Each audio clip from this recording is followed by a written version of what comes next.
know if the stream, like if you can hear yourselves talking on the stream, Okay. because the mic, yeah, the mic is going live for me.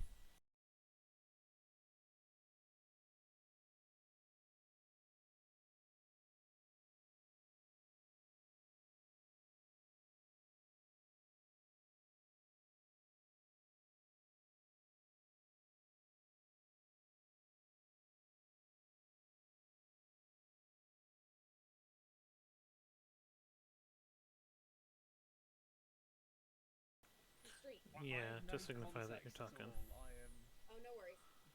No worries.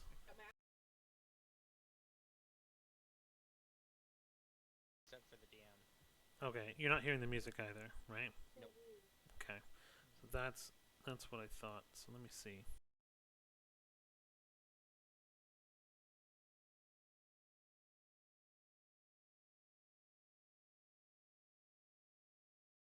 Nothing still. But I think I can hear the players now. Oh, hold on. Good. It's a good sign, at least. We have players now, right? Yes, I think so. Mike, can you hear me? Yep, we do have players. But no music, I'm assuming, right?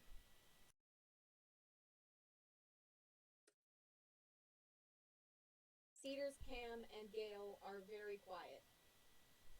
Okay. Yeah, the two of you are pretty quiet. Ah. Huh. Do you want me to yell? No. I will yell this entire Oh my gosh, please don't. Okay. I would, but I've got people sleeping next room. I'm trying not to be too noisy. So I turned Discord up and I turned my mic down so I can just talk a little louder. How is that for the stream, for you guys? Rand, are you able to hear it? If you yell, it probably won't cap my speakers. You are that quiet. Weird. Really not good. Okay, yeah, That is well, not good. What is happening? I don't know. Sorry, guys, technical difficulties here. Sorry. I know. It honestly, it happened with that Discord update, or not Discord update. The How about now? What's it doing now? Is it just that I'm not able to hear it, or?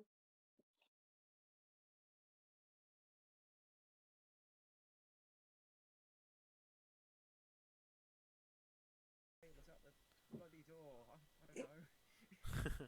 it seemed to pick up the set down of what a cup, but I'm not sure.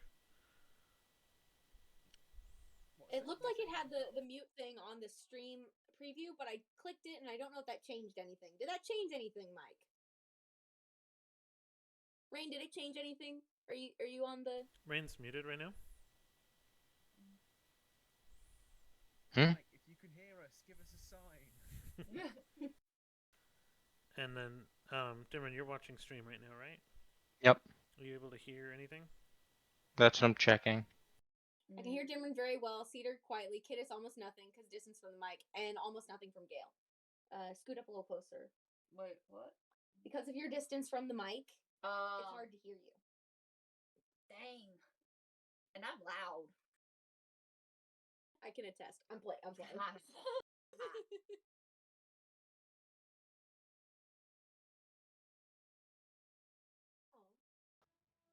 Okay. There Testing on my microphone. How is that? So I just made another change, I think. Right. And I'm hoping that fixed it. Does it? Now I can hear you. He can hear you, Harry. Sweet. Excellent. Okay, so you guys, okay, so everyone's heard then? I think so. Mike, how are me and Kidis? Hello. Mike's actually the one that got me into D&D in the first place. Oh, Everything's nice. back to usual noise. Yeah. Okay. So, Hey. Mike, thank you for bringing me into another hyperfixation. And thank you for the tech support as well. Right, Oh, appreciate mercy, it. yes. Remind me to tell you about my scream take during a D&D session. Oh, mercies. Remember when you were laughing so hard that it literally didn't pick up on the... Oh, that was so funny. Awesome. But I did like a straight up, like out of a horror movie scream, and it was beautiful. Nice. Destroyed everyone's ears. Tried to get a little bit more light here. Alright, So there we go. Sorry, I'm babysitting today, as you guys can probably hear. I think I got a little bit more light though, so hopefully that'll work. I'm still ominous. I hate this camera, but I think the cat does as well from the I sound of know, things. right? Yeah, it's food time for her, so she's reminding me. So I will probably take just 2 minutes to feed her in just a moment. But yes, so okay, cool. So we're back. Technical difficulties resolved. Back into character. Back into the There's a- trauma. I Well, opened- Liz Back into the Malhouse. This trauma. mama's ready for trauma. Yay, no- childhood trauma. The cat just said yay too. I'm gonna feed her to shut her up really quick. So she's hyperthyroid and she has cancer, so she's just very Oh. food aggressive. So I apologize. But yeah, so I'm gonna grab some food for her here really quick. I'll be right back. I apologize, and I apologize to anyone still watching and putting up with us through all the technical difficulty shenanigans. But we will be Yes, thank you. right back Yeah. in just 2 seconds. But we were playing in Watkins, Oh dear. and so like basically my character had a nightmare and woke up from it. And so basically I just did like a straight up a horror movie scream and it echoed. I did give warning that I was going to do it, but I don't think any of them actually expected the full on like, and it was beautiful. It was exactly the way I imagined it should have been. For reference, Watkins is the science building at our university. Oh, okay. Imagine if you're some poor student studying at night, like And your all of a exam sudden, just soon. a sheer horror scream, like straight out of like one of those movies where someone's about to stab someone. It was so awesome. My DM hated me. That's Sully. Yeah, it was Sully. He hated me so bad. He told me not to do it again. Love it. But it was so perfect. Our science building has axolotls. They're so cute. What? I love them. There's 3 of them. 2 pink ones and 2 black ones, 1 pink one. Yeah. Why do you guys have a better uni than I did? Oh my gosh. We pay a ton to go to it. Oh mercy. Pay and Armin like to go. Oh, yet they can't make our dorms somewhat nicer. Well, this one's nice. The only complaint I had is that Sloan had to fix our gosh dang door because it was coming off the freaking hinges in the first week. I'm still mad. Mr. Parky, your rent is due. I literally had to FBI slam my shoulder into the door to get it to shut every night until Sloan fixed it, and they put in screws that were too short. They So- the thing is, they built these cheaply and quickly. It's one of those fabricated deals, I'm guessing. Because the thing is, they keep accepting a ton of freshmen, and so they had to keep building new dorms because they couldn't fit us. They're accepting more than they have the carrying capacity for. That's Smart plan, I dumb. know, right? Some of them had to really stay in dumb. like hotels for a while. Wait, what? Like, Some people had to stay in legit- hotels because they oh, didn't have a place to live. I'd say I'm surprised, but I'm not. No, All right. I mean eventually everyone got a place to live. Thank you supposed to guys have one for when you- stalling for me. No worries. The worst DM for streaming ever, because it's just like life goes on. You know? No. No. Nah, life is life. Life needs things to live. But To be honest, this is the problem. Just normal DMing anyway. You always have life knocking on your shoulder, knocking on the door, and going, "Hey, let me in."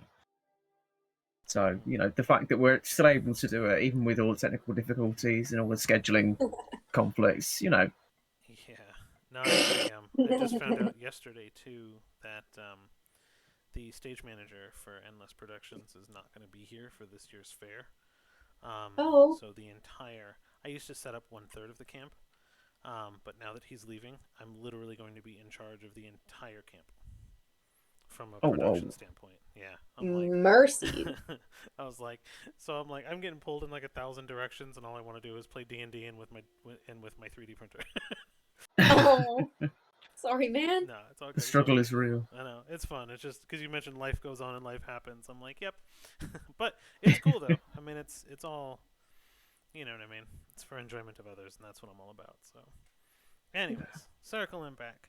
Now that I kind of broke Dimron's heart a little bit, and you guys are all out, we will leave off from there. continue. Sorry. Oh yeah, we were heading back to the Yeah. inn to talk. So once we get back to the inn and we head upstairs, Dimron just she sits down on the bed and she like at the head of the bed and she just curls up into like the fetal position and just starts bawling. Oh.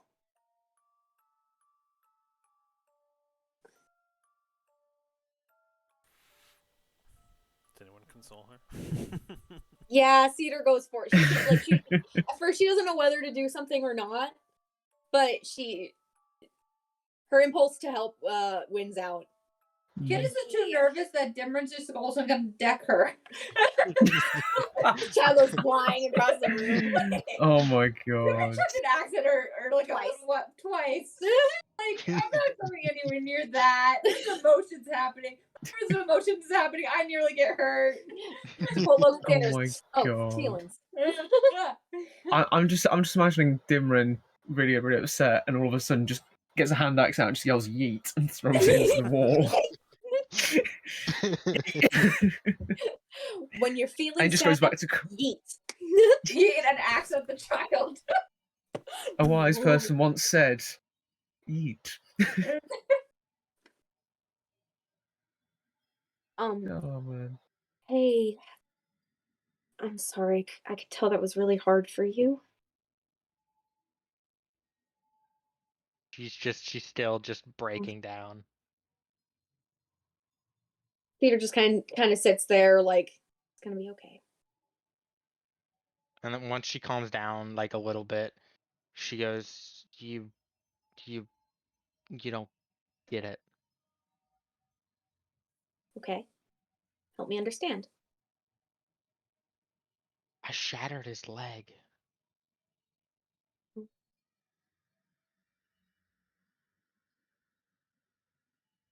Your father, I assume, Yeah. but it was an accident. Doesn't change the fact that I shattered his fucking leg.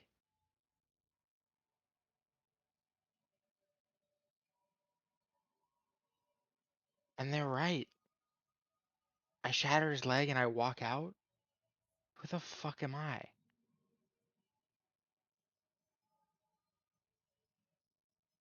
You were scared.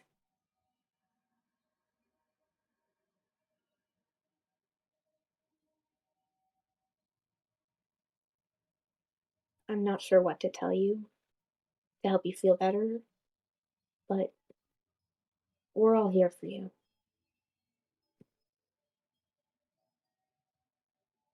And even I know you've been saying stuff like, once you know, you all won't like me anymore. That's not true.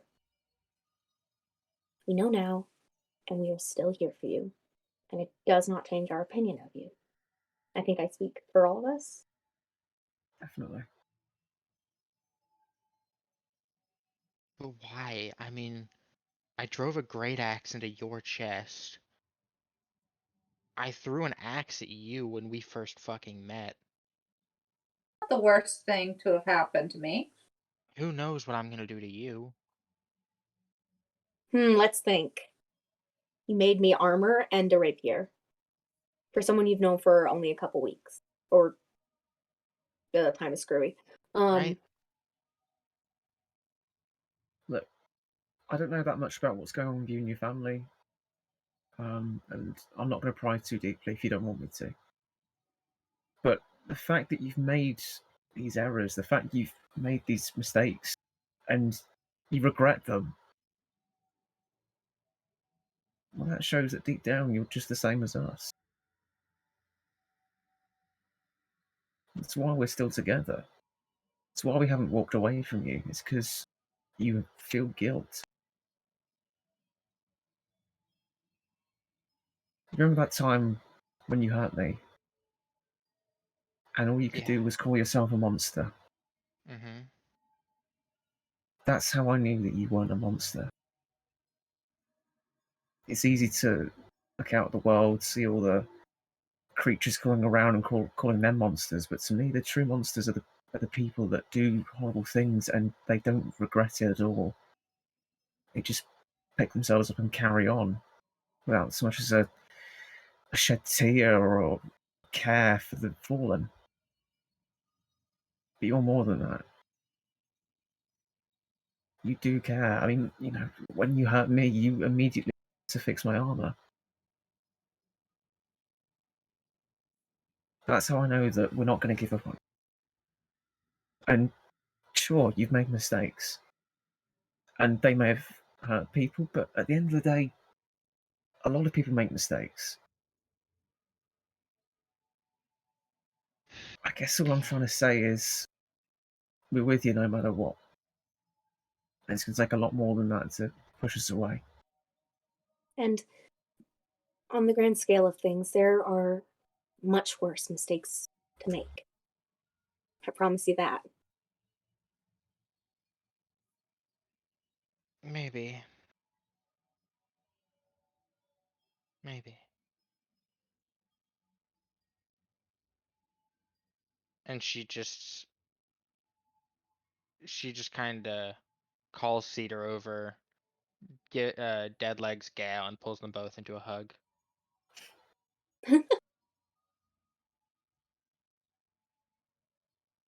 Gonna be okay. We're here for you. And you're not a monster. Okay? We'll work on that. Not asking you to change that overnight.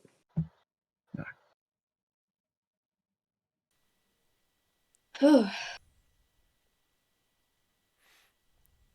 So you guys spend a few hours just kind of consoling each other, talking.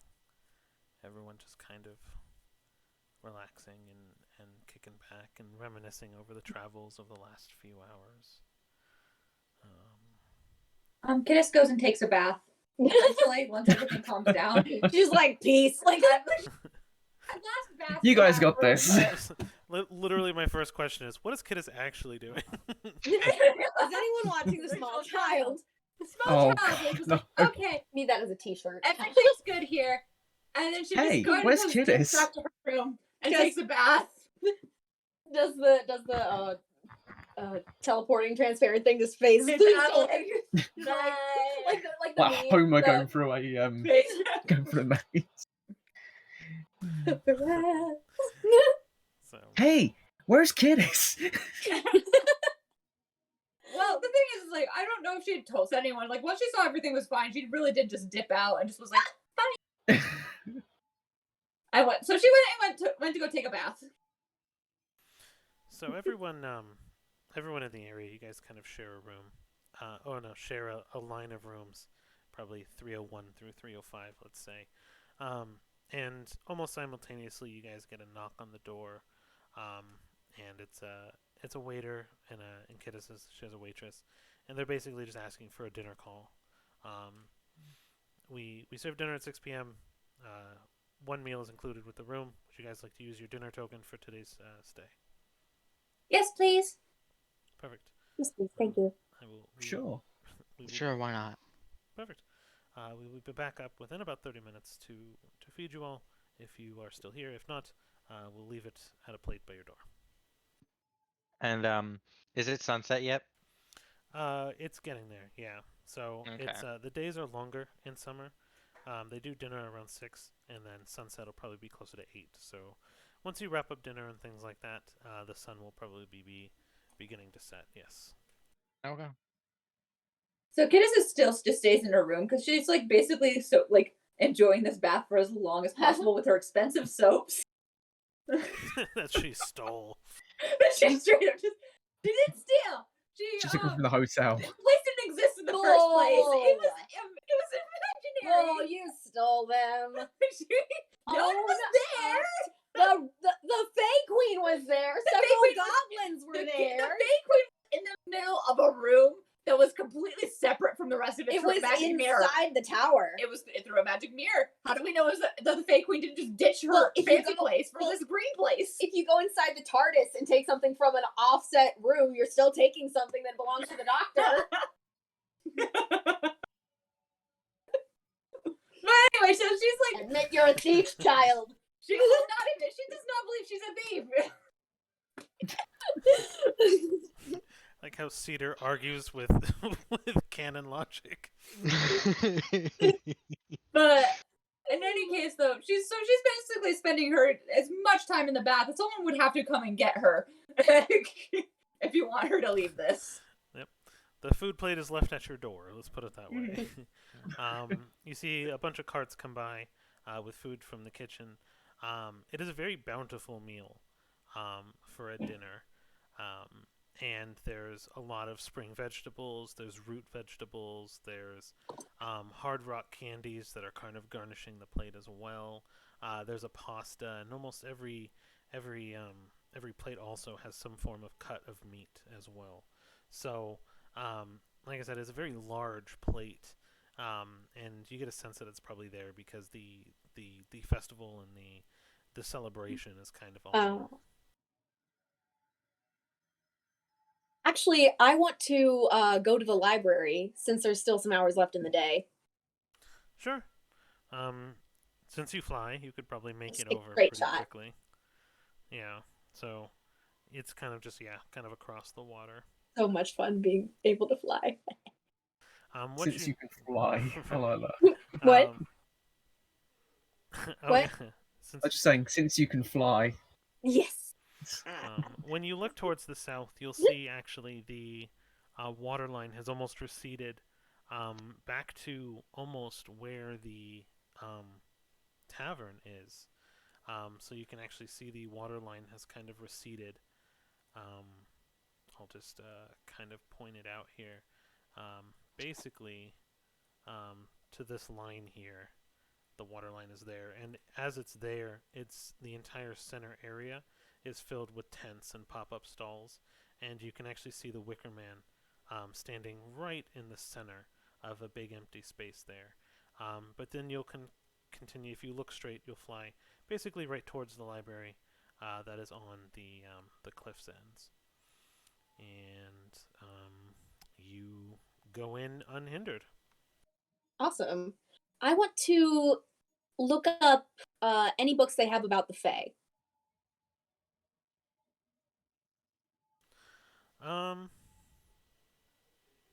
Okay. So I'll definitely say you find a few. A majority of the ones that you find are going to be child's books, basically kind of explaining stories and fables of what Fae usually do when interacting with people.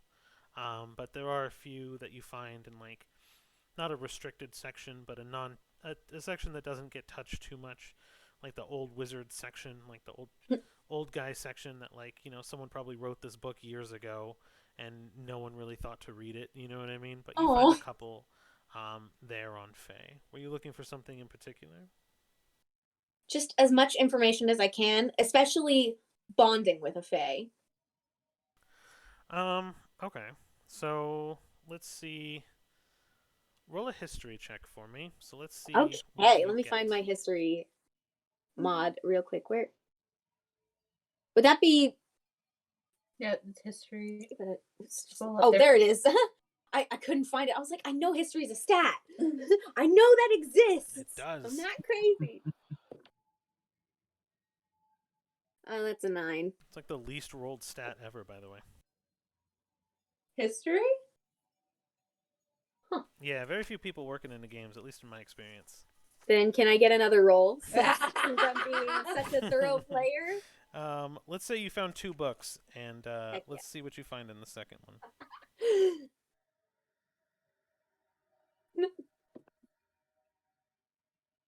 You rolled bad again? It was a freaking 9 again! So these books are kind of faded in ink. You can tell they've been written years and years ago. But you get a sense that both of them kind of give you the same details, is that most interactions with Fae that have happened have been in a series of trades. Everything is trades, and almost nothing is ever as it seems. You never get the bad end of a deal unless the deal itself is bad. And that's kind of the general sense. You're kind of looking for a way to bond with Fae. You get a sense that like a gift would be the necessary thing.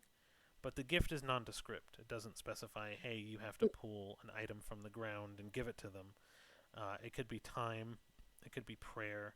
It could be anything that necessarily benefits them. And that's usually the way to win over a fae, is to essentially give them what they want without them asking. Huh. Right. And that's what you can kind of find. At least that's according to these books. What did I give you? Why the heck are my wings?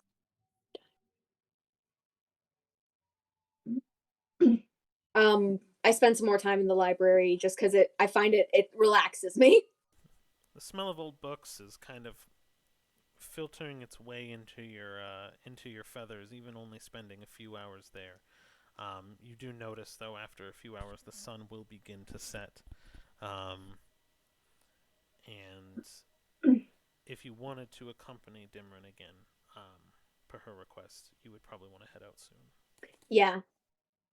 So with Kiddish, eventually she does like grab like the food, but she's like kind of like just grabs it while in a towel and just to bring it inside the room. And basically just like food and tub. Food and tub sounds like a great plan. So, Is there a mirror in the room? oh yeah, there'll be a mirror in the room. Okay. This is a pretty nice place overall.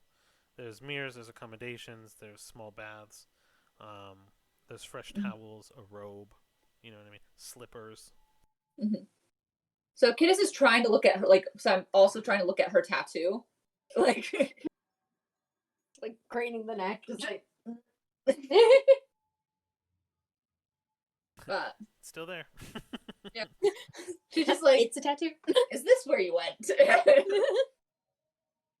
Like, she's trying to figure out where the fairy went. So let's see here.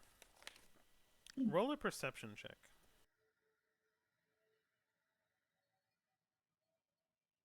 Well, no. 6.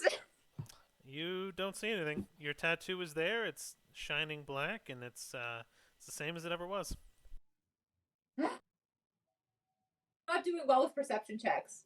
No, you guys are getting bad. Aside from Dimran, you guys are rolling pretty poorly today, which is fine with me. Yep. Because so am I. I did have Rain's taking all the good dice stuff. I didn't mean to wreck your I know I'm messing with you. I guess she does eat and stuff like that, and so basically she just tries to figure out the tattoo and then just enjoys her bath. There you go. All right, and then what's up? The secret to good dice rolls is severe trauma. I was gonna say I've just rolled 4 times. One of them was an @1, and they were all below 10. Well, Gale doesn't have any hopefully- severe trauma. There's your issue. Yeah, he's Haven't come up he's yet. fairly well adjusted, to be fair. He's Yeah. he hasn't got any like parental Don't issues worry, or anything. we'll get that trauma. Oh, yeah, you guys are screwed. I just rolled 5 d20s. I got a 7, a 15, an 18, a 19, and another 19. Jesus Christ. What? And Why so, have you got to take the good dice stuff I'll from store her? these for later. Okay. So I'm gonna hand it over to Gale in just a second, but Dimran's gonna kind of pound on Kiddis's door and just go, "Hey, I know you're busy. Weird question. You got a last name?" Kiddish like puts her robe on. She's like opens the door. What? Just weird question. Do you have a last name? What? I mean, yeah. What? And it is. Why do you want to know? You'll find out. Kiddish just closes the door. Like, Dimran sticks her foot in the door. I'm trying to enjoy my bath. Just tell me your fucking name and I'll go. Tell me why you want it. It's a surprise. No. Surprises typically equal bad. This is a good surprise. Good surprise. You don't like me. Never said that. All right, let's make this a roll. So, Flat out denial. here's what we're gonna do. So Dimrin, I want you to roll a persuasion, Okay. and what you're saying to her, to try to get her name. First bad roll, 7. And Of Kittis, course now. I want you to roll an insight to try to discern Dimrin's 7. intent. Okay, I Rock, guess you're paper, leaving it scissors. to me. No, Dimron will just. I'll just give it to you. Dimron's genuinely trying to do something nice for Kittis. Boulder parchment shears. Okay, you get a sense that she's genuine and trying to do something nice. Still up to you if you give it up, though. Velta. You're gonna have to spell that for me. Vaeltaa. Thank you. Could just Enjoy close your the door. bath.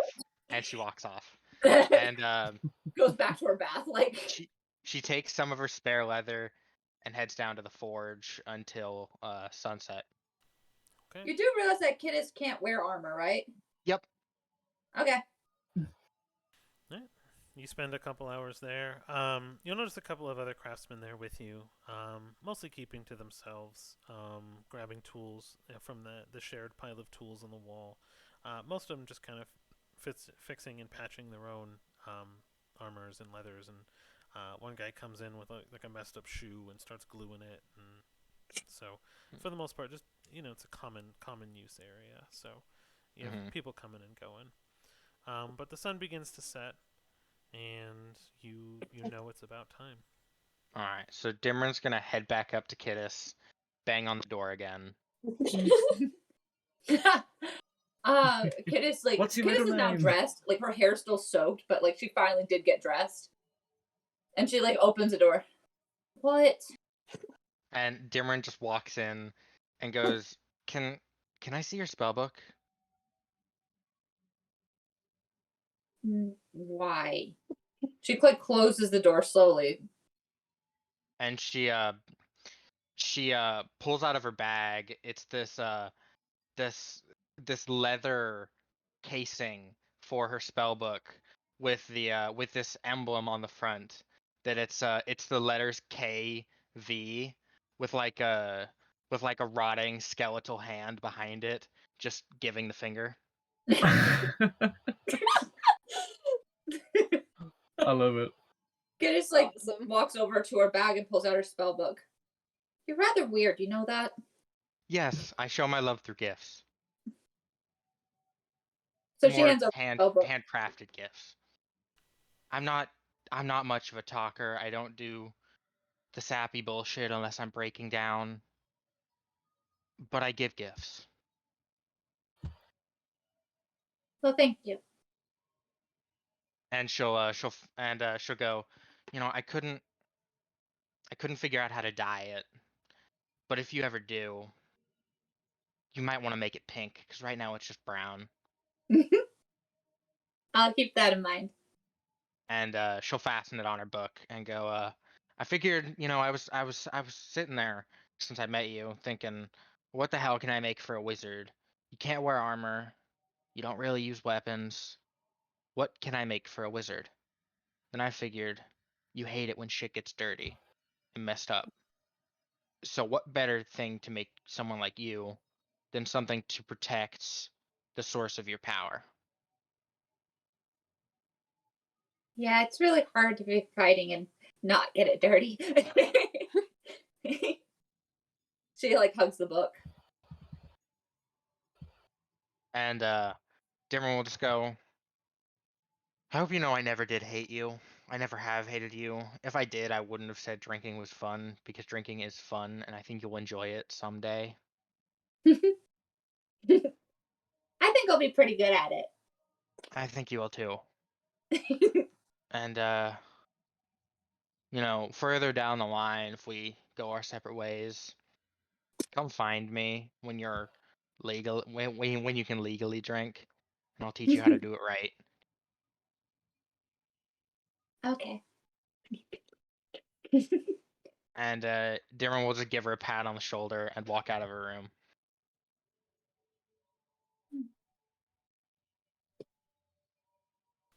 Okay. And now I'll throw it over to Gale because he hasn't really had a moment in the sun yet. Oh, thank you.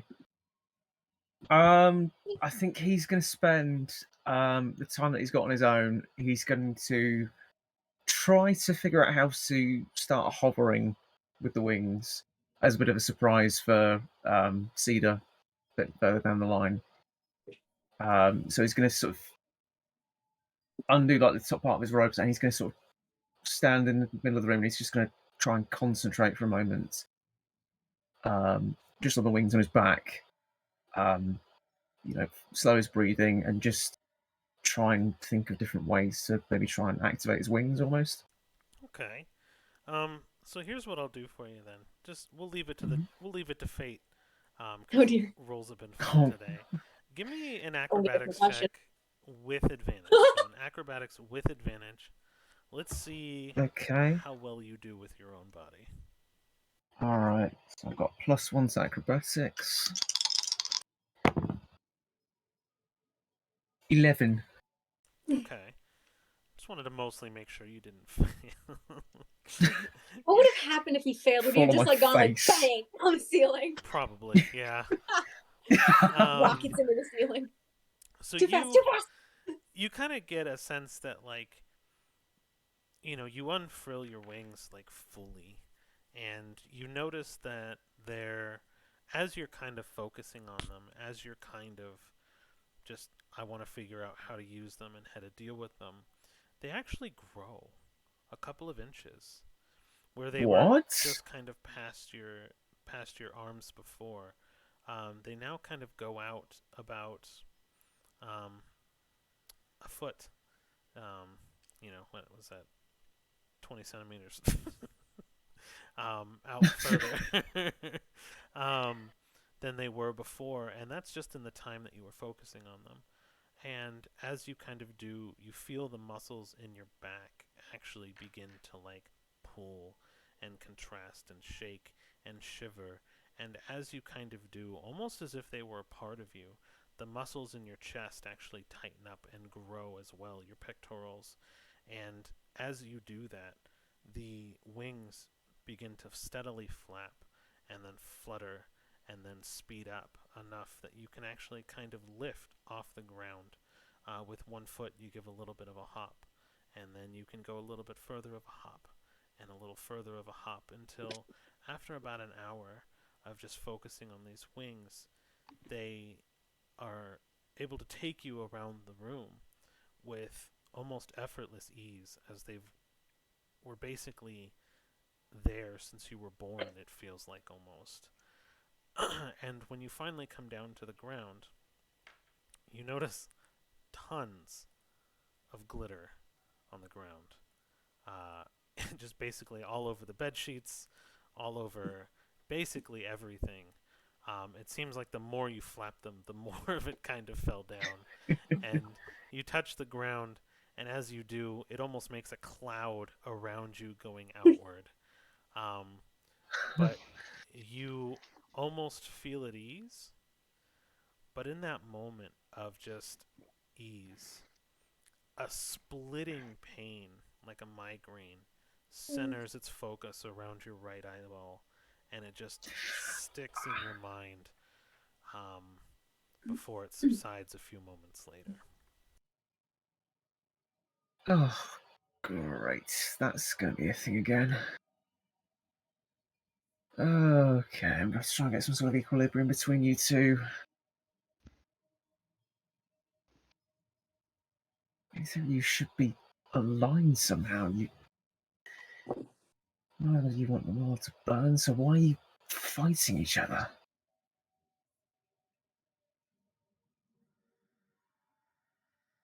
Well, I guess I'll leave it there for now.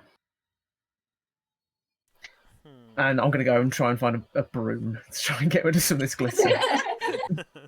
um, yes. Um, so you kind of find a small hand broom just in the room. Um, that you kind of just like swooping things up a little bit. Um, but as hold on, let's see. Roll a perception for me then. Perception. Okay. Come on. 22. Oh, nice. Thanks. So Yes, get in. as you're sweeping up Finally. this glitter from this mess with your little hand brush that they left in the room to kind of do general cleaning. I think it's more bed maintenance linen than anything else, but you're using it to kind of clean up some of the mess. And as you do, you kind of sneeze, right? It gets picked up into your nose and you sneeze. And right when you sneeze, a patch of glitter that you were just um, sweeping up disperses out in front of you, except for the image of a single rose stuck on the floor with the blue glitter.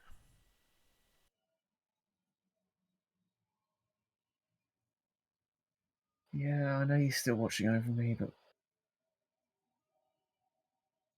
it'd be easier if we didn't just communicate through roses, you know? I mean, they're pretty, but I don't get a whole lot from them. Just give me more than just a sign. That's all I'm asking for. I continue brushing up.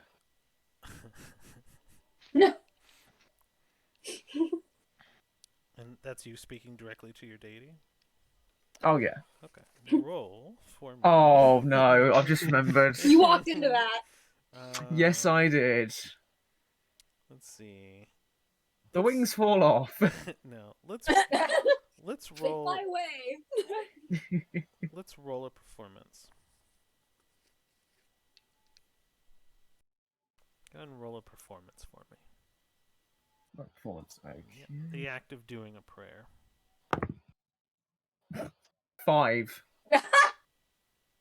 It's Pike. It's just Pike trying to bless the house. Yeah. And everything will be tip top. Tip top. Man, you guys really just don't want story today. That's unfortunate. Well, I do, but the dice are just really screwing me over tonight. Yeah. Well, Really, though. it makes sense. You understand what's happening, so it kind of makes a little bit more sense. Your prayer unfortunately falls on deaf ears. You were looking for a sign. You were kind of hoping for something more than just the outline. But just as quickly as you said the prayer and basically asked for some form of guidance, the image of the rose almost smears with just your breath.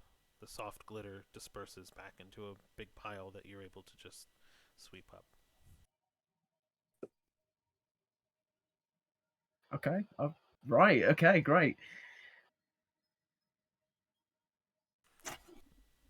Sorry. It's all right. No. I was expecting worse, to be honest with you. So that's not too bad. But yeah, I'm gonna just keep sweeping until I'm finished. Okay, perfect. So the room is clean. Sun is setting. I'm assuming Dimron is coming back to collect everybody about now.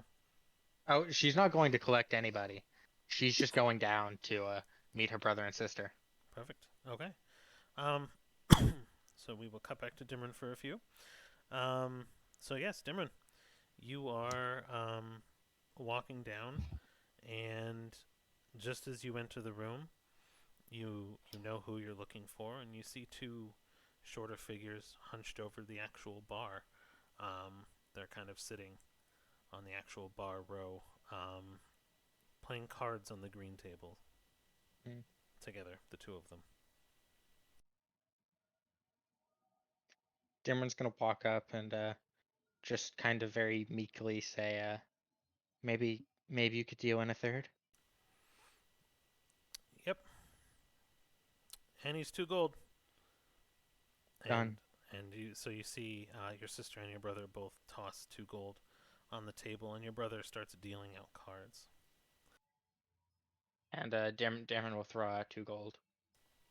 Perfect. So, um, You familiar with Jack Black? Very. He's a great artist. No. The artist, the card game.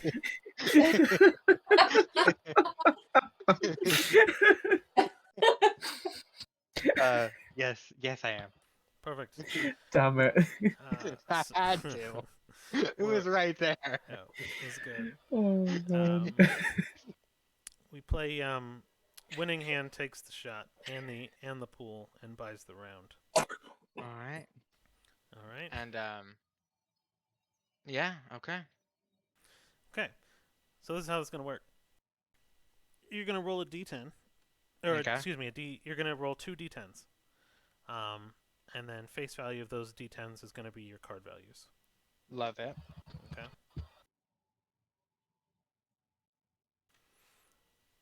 And if you roll double zeros, that'll be a Jack Black.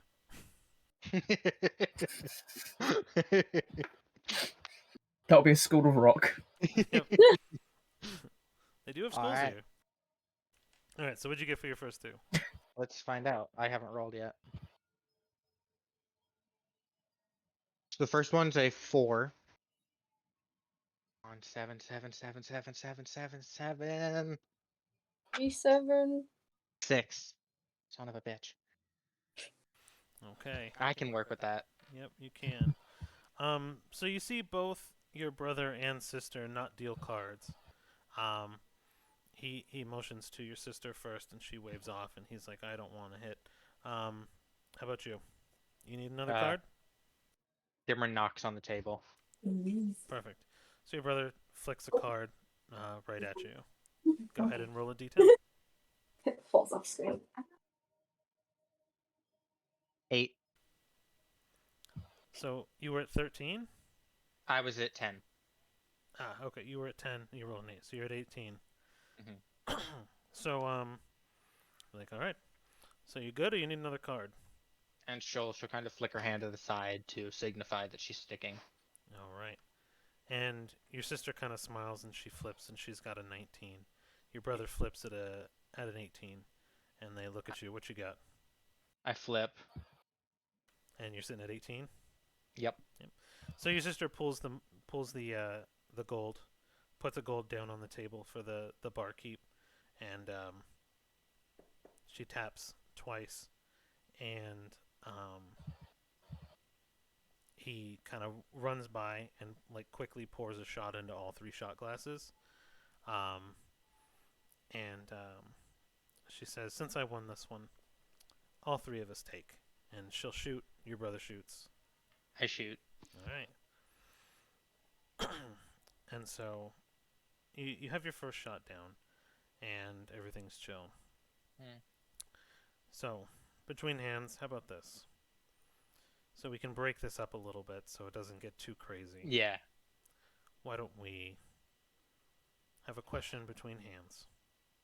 Okay. So you lost, so you can go first. Like, ask the question first or answer the question Nope, first? you can ask the question first.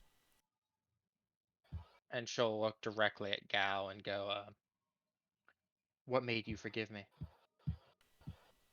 There's nothing to forgive. Yes, there is. I, like Father, never fully had an issue in the first place.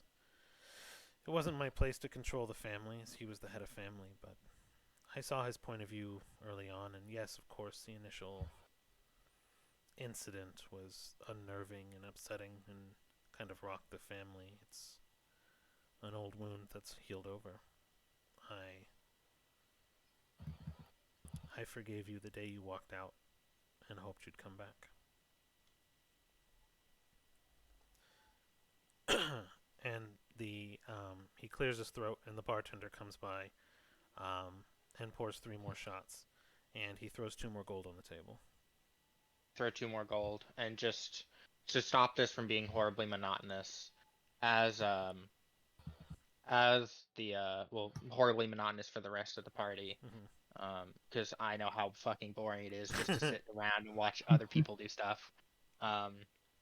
Just as the night progresses, Dimron's just gonna, a couple shots in, she's gonna stand up from the table and look directly at Anwin and Galmore and say, look, I've given it a lot of thought. I've been racking my brain all day.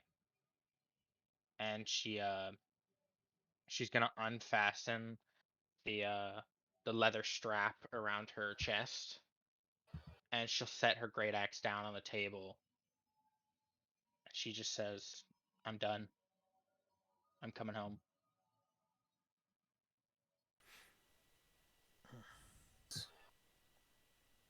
And they both kind of look shocked at you. And be like, well, what do you mean? Do you need a job? And Gilmore kind of like give a little bit of a hiccup. Look, actually, I was thinking, we've always, when we were kids, they were always around the schoolyards and such. There were always talks about, well, my family has this family business, and my family has that family business. What if we start our own? Your sister will see this, and she will, in her semi-drunken state, actually get kind of pissed and storm off. But Galmora say, just let her go, for now. She'll come back around. Look, I kind of accidentally, more so, I started something. I was hanging out with this bartender down in Bearvane. I think I don't know if you've been in Bearvane, but you might know of him if you have. His name is Bardol, and I just started a line of spiced ale accidentally. So are you looking for startup capital? What is this? No, I don't need a job. I don't need anything. I just want to come home. I want to be with you. I want to be with Annie. I want to be with mom and dad. I don't need a job. I don't need anything. If this takes off, if it doesn't, I'll be happy. I'll be fine. But if it does, maybe we can all go home.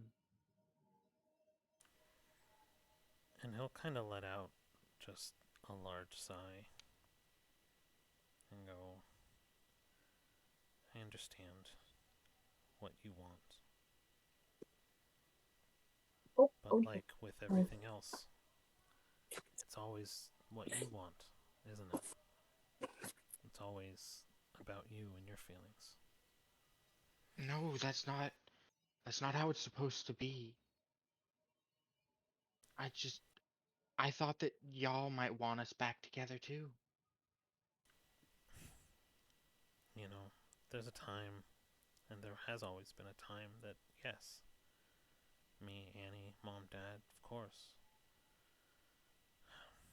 The world's changed a lot. Time has moved a lot of people forward. And it's almost by chance that Annie's even here with me. So look, just give it some more thought. Give her some more time to warm up, and let's not put things out there on a whim. Alright, look, nothing has to happen. I can come work with you. I can go home to mom and dad. I can go back to I can go back to Grey Barrow, whatever it is. And what about But your friends? they'll be fine without me. I You are my number one priority. Mom and dad are my number one priority. And he's actually gonna to slug you like really hard in the shoulder. But he's gonna do it kind of in an endearing way. Like you know immediately that this wasn't like a malicious thing. Yeah. And he's gonna place his hand on your head and kind of like shake it a little bit. And he's gonna tell you, you have a lot of feelings, and you seem to have a lot of time to think about them. And I'm glad to see that there's been a ton of growth within you. I can feel it, I can see it. I'm your brother, I know what's going on. Just give it a day, give it some thought, and give me a day to think about it too. Okay. I have a lot going on. Let's just get through tomorrow and we'll talk again, okay? All right. And he'll get up and he'll kind of brush himself off a little bit. I should probably go. Your sister needs people to chase after her, otherwise she'll fly off the handle for more than a day. You know her. Mm-hmm. Level-headed until she's not.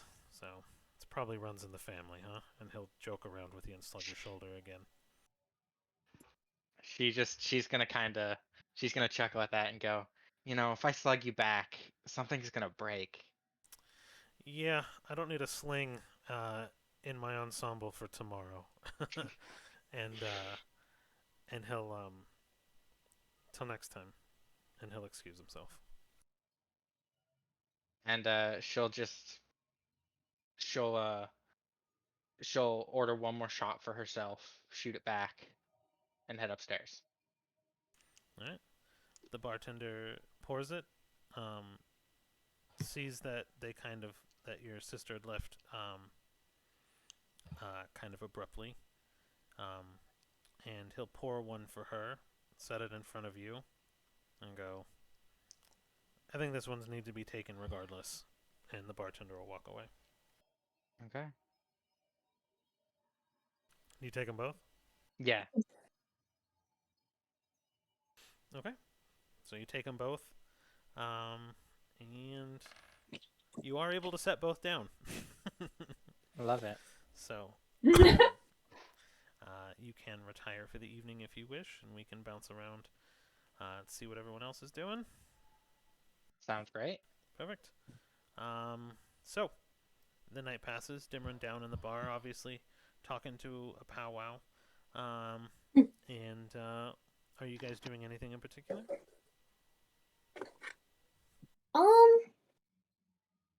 I think I eat the food that was when I get back to the room. I kind of like go in through the window, and then I eat the food that's at the door, and then I go to sleep.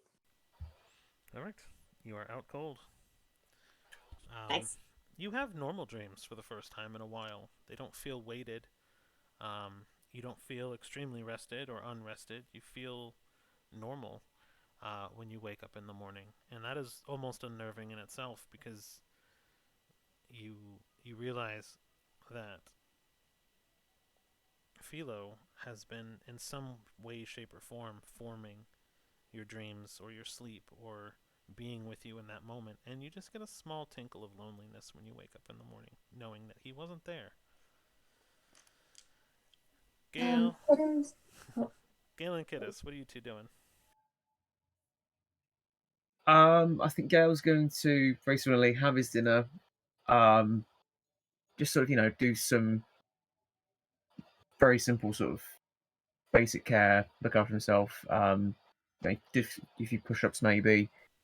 And he's gonna likewise go to sleep, I think. I just get this mental image of you doing a push-up, but like it's one of those hand-up ones because your wings are pushing you off the ground a little bit as you clap your hands, and then you go down, you do a push-up and bounce up, and clap your hands, but your wings kind of flutter and push you a little bit. I like that image now as well. Now you put it in my head. That's all I can think of. All right. Kiddos, anything? So, after she meditates, like for her full sleep, after and everyone else is asleep, she actually wanders out and just starts kind of exploring like the town a little bit. You are actually surprised to see that there are actually a lot of people still out and about. And cat. And cats. Yeah, stray cats all over the place. Ocarina, you good? Yeah, right. I get a solid 30 minutes before she starts yelling at me again. I apologize. But yes, so you'll notice the cliffs are still alive with miners with lights You still hear the steaming bellowing from the workshops, and the town is very much 24/7. The retail stalls and the schools and things like that have closed, but a lot of bars are open late, and the miners are still going 24/7. Um, so there's just a lot of activity still here. Are you looking for anything in particular? No, it's more of like she's just kind of getting a feel for the town, and like this is the first time that she's had the freedom to wander around unhindered. Oh dear. So, Oh no. Yeah. Oh So no. you The child's been released. I know. You definitely walk around, and like I said, you get a sense that like everything is still busy. People kind of nod at you when you walk past. They're treating you fairly normal. There's an eclectic group of people here. There's dwarves, there's elves. There doesn't really seem to be any real prejudice that you can detect. You've even seen another like Gale, but more fire elemental. So you actually also see another Owlin, believe it or not. You lose track of them fairly quickly as they kind of fly around to get around, but they have their own satchel and kind of like a messenger bag that they're walking around with or flying around with. So you definitely get a sense that there's a lot going on. But the majority of the city is closed aside from like a lot of the bars and people working. so she just wanders around, just kind of enjoying the night air, and eventually, like before daybreak, wanders back. Okay. All right. Let me see. There's a lot to backsee in this town. Yeah. Akron, There's use your another words. Um, a stray cat wanders up and drops a coin, a coin at your foot. It is a copper coin, but just it's requesting pets. Oh, he understands economy. He just picks up the coin and starts petting, like very gently, but like thoroughly petting. And it takes your love. Come here. I'm just imagining a cat, but it's the stonks meme. Right, just stalks. Oh.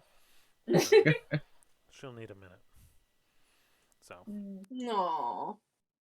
but yeah, so the cat comes with you for a while and lets you pet it and jumps up on your shoulder for a little bit and carries on. She enjoys your poncho, I mean your pink dress, and you have like a night on the town with the kitty. It eventually will jump off and find its own way, but that is your evening. Okay. So you're all woken up in the morning, and you're on the third floor, but you still very much hear the festivities and the excitement and the chatter. Most of the shops are closed. When you look out your window, you can kind of see just people in the streets and drinking, and not necessarily alcohol, but they're all kind of playing cards, and you see people going off on bicycles and skateboards, and like there just seems to be a bunch of like street craftsmen. There's violins and artisans and people tossing knives and juggling and fire breathing, and it's a huge festival as far as the eye can see when you look out the window. But in the morning, you're kind of woken by the rabble of outside noise, earlier than what you all would probably like, but it's not malicious at all. So let's see. I would like to study the Esper Eye that I've been given by, I suppose, my fairy friend. Perfect. Okay. So you do just that. You begin looking into the eye, and Staring contest, go. right, Around the eye, into the eye. kind of. You can feel its pool, and as you hold it and kind of stare into its pupil, it kind of moves around and twitches, and you can tell it's like asking for you specifically. It wants you, and as you look at it, it's almost hypnotic. The eye just has almost this power over you where it wants to just be a part of you, and the miasma begins to link or leak. And as it leaks, it goes down your arm and kind of back up into your shoulder and begins to cloud your eye, as you can feel just the pressure build up a little bit and build up a little bit. And you hear the whisper of, "Who is it that you seek? Think of them, and I will show you."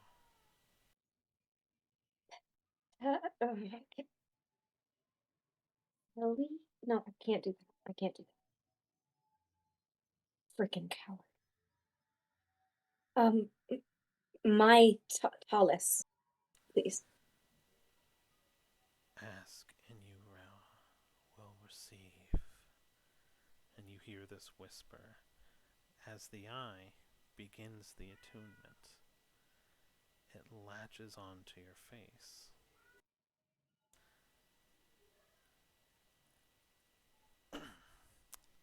And we'll cut away for just a moment.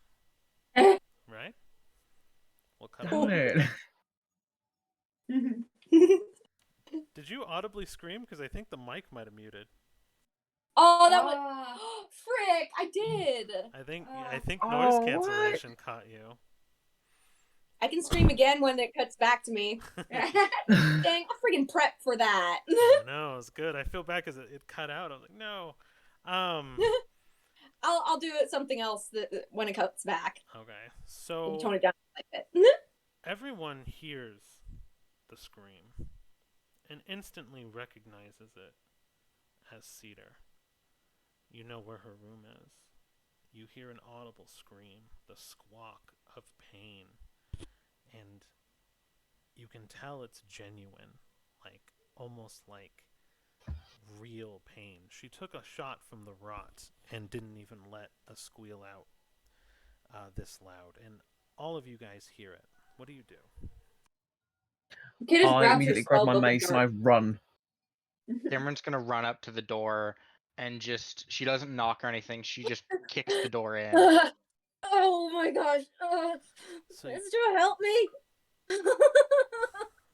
you kick the door in, and the sight that you see is Cedar on the ground, an eye literally wrapping its tendrils around the eye that's physically in her head as it slowly begins to pull and remove it from her eye socket.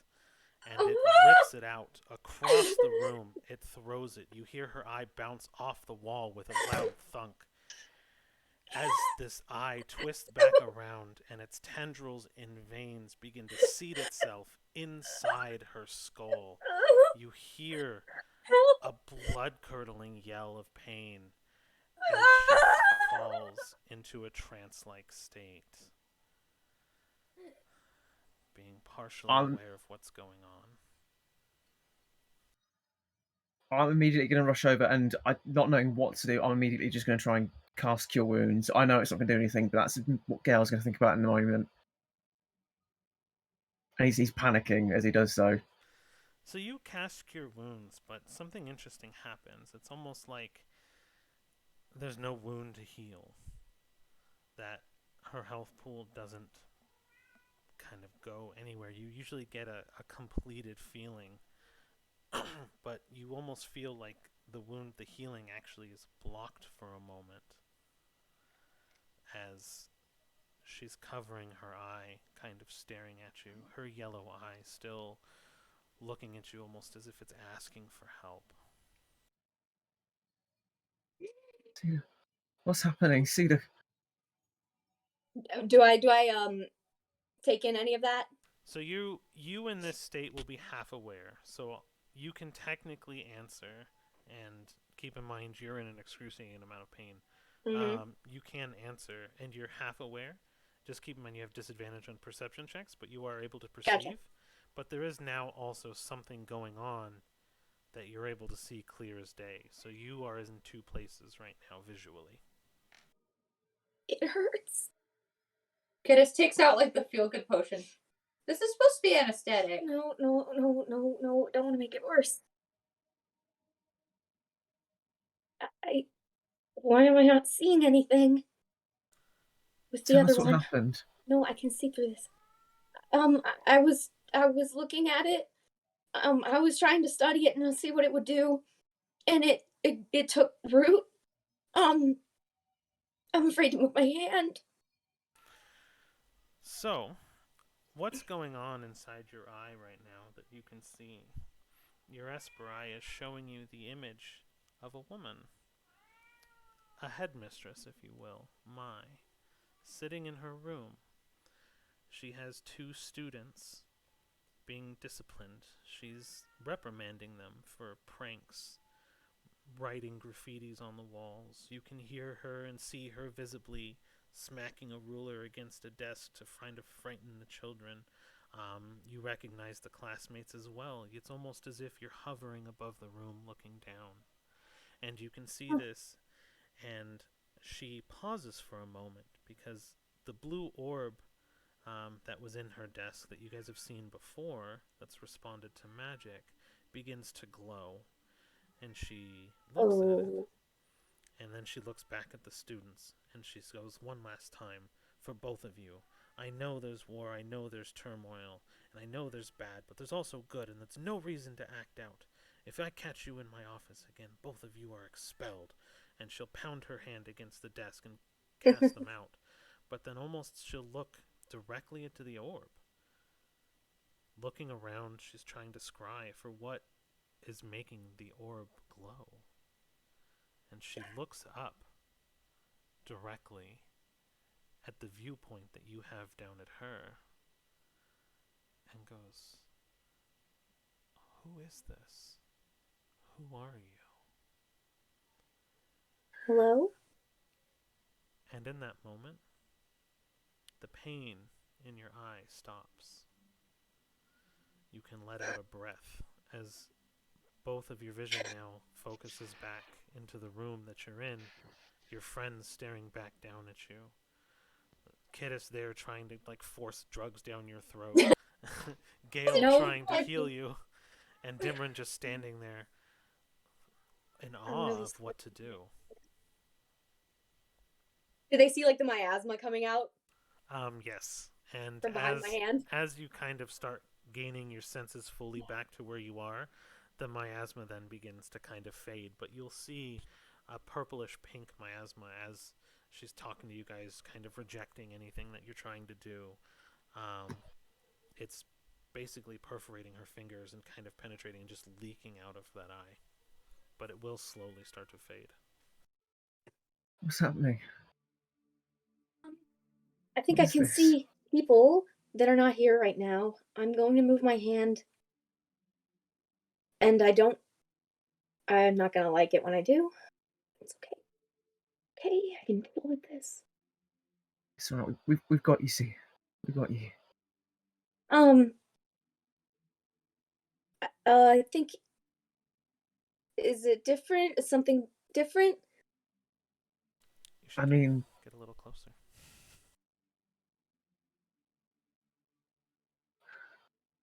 Well, you got a new eye. I what? yeah, it's purple now. It's pretty. It's a pretty color purple. Good color for you. Thank you, Kiddis. Dimron's Where's just gonna my- look. Oh my gosh, is that my eyeball on the floor? Yes, it is. How are you so calm about this? I'm not. No, I'm talking about the child. Okay, yeah. Huh? That I was wondering about. You're very calm for this kind of thing. Yeah. Oh, stimming. Okay. Giddis takes out some little gloves and gently picks up the eye. You want it? You can keep it. I don't think I can use that anymore. So the interesting thing about the eye is that it, and Kiddis would know this right away, it's not bleeding. It's not showing signs of decay. Just like the Esper eye, it almost seems to be in a suspended state. Just a yellow owlin eye, as it was, almost as if it came right out of her head. But it has all the optic nerve and veins and arteries still attached to it. It just seems to be suspended. Fascinating. He just like tries to You snap okay? herself out of it and kind of like wraps it up like and kind of like puts it in her bag. When the miasma fades completely, almost retroactively, you feel your healing spell take effect and instantly alleviate the pain inside Cedar. What stumps you is that it didn't work moments before, and there was nothing you could have done about it. Are you okay? I think I am now. Thank you. I didn't expect that. No, no, neither did we. Curiosity. So um, you were just studying that thing, and it took your eye out and replaced it. um, a mist kind of wrapped around my arm, and I couldn't look away. It was like I couldn't move, and it just jumped from my hand onto my face and started to. I felt every second of it. Ugh. And now my brain's reminding me that that's what I spit up that night. What I choked out of my mouth when we got the gifts. It can't be. That can't be hygienic. No. I'm trying to distract myself. It So hurt. that's what the Fae gave you. Yes, and it talked to me. It said, name who you want to see, and something about ask and you'll receive. And I asked for my.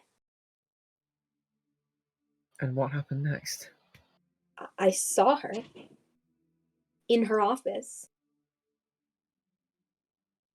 She seems to be doing just fine, although she seemed to notice my presence and No, chaotic. me. Hi, chaotic. Hey, chaotic. Hello. Sorry, continue. Gotta get back into Traumaville. Yeah. Gosh, it felt like there were small roots pulling my eye out. I mean, I guess that's what happened. Yeah, it took out even your optic nerve. Oh, so it's got just a direct pathway to my brain. That's lovely. Well, that's kind of how eyes work. Thank you, Kittis. You're welcome.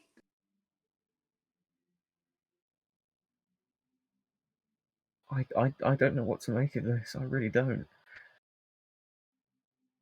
And Cedar just you kind could of leans see in her. in real time. I think I got the feeling that it was happening, just especially because she looked directly at me. I She don't think what? she knew it was me, though. Her little blue orb. Remember when we went and tried to tell her about, well, everything? And she Of was really course, mean yeah. to us. Well, I wouldn't say really mean. You've not seen her angry. Protective. Yeah. She's just trying her best, I think. I hope. I mean, she's pretty powerful. It makes sense that she'd be able to see you, but I should have across thought of that, across the but continent. it was the first name I thought of. You hear an ambient whisper, a sound that resonates off the bones in your skull that no one else can hear, that just says, "You're welcome. Ask anytime." Why is it talking to me? I'm sorry. No. It's talking to you. It said, "You're welcome and ask anytime." You see Cedar start like fidgeting with like the feathers right where like feathers become that kind of like bird foot kind of skin, like that leaves her talons, and she just kind of starts plucking little feathers out of the edges.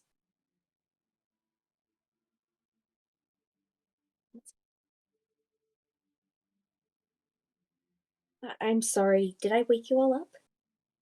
I was already Hey. awake. Hey, don't worry about waking us up. You sound like you needed help. I'm just happy nothing bad happened. Well, nothing serious Yeah, happened.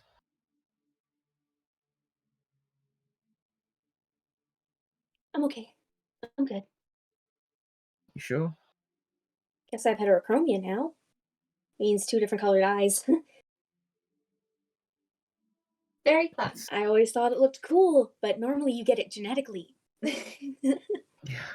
Or by head trauma. I guess this counts. Yeah, I think this counts as head trauma. Yeah, I'd say so. It does look pretty cool. But Thank you. Thank you. not sure Can it it's, like, means just about the answer. Kidis just kind of reaches into her bag of mundane items and just pulls out. this child. Oh my gosh. Okay. Okay. Give me a 1,000 die roll. This 291. gosh darn child. What did you say right before she reached into the bag? Then I'm just Oh. not surprised. Yeah, 'cause, like, she's like trying to like calmly like don't like bother anyone, but she's like also remembered it. And she was just like, Oh yes, my daily prize draw. but 291.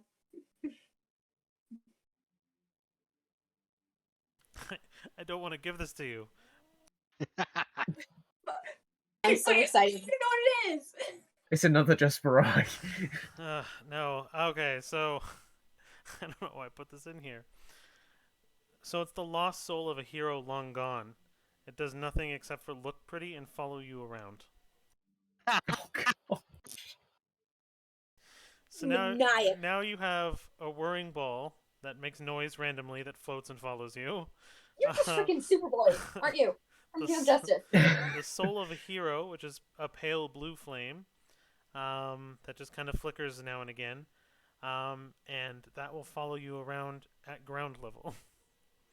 So, and you of course have Snack, Mr. Random Encounter Snake, that has a top hat, monocle, and cane. And so like it's so funny because like now I'm just picturing she like pulls it out and just places it down and Just pulls fire out of the bag. because like and she's just like, Does anyone notice this? does anyone notice? We roll perception. Yeah, I mean you're all in the same room, and Yeah. so Dude, notice her just like slowly reach into bag. That was a 12. yeah. That's a 19.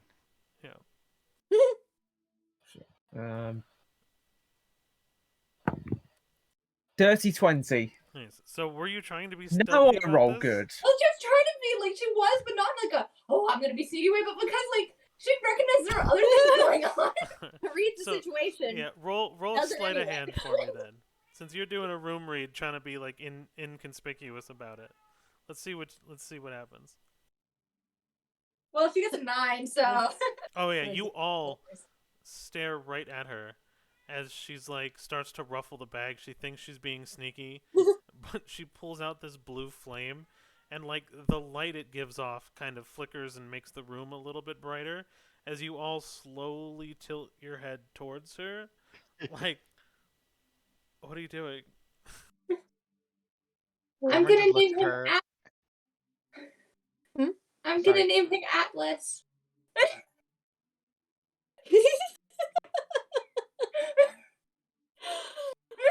Oh, you really are something special, kid. I didn't mean to bother you. I just remembered. No, you didn't bother. I love the bag, and he's cute. Look at him. He's very cute.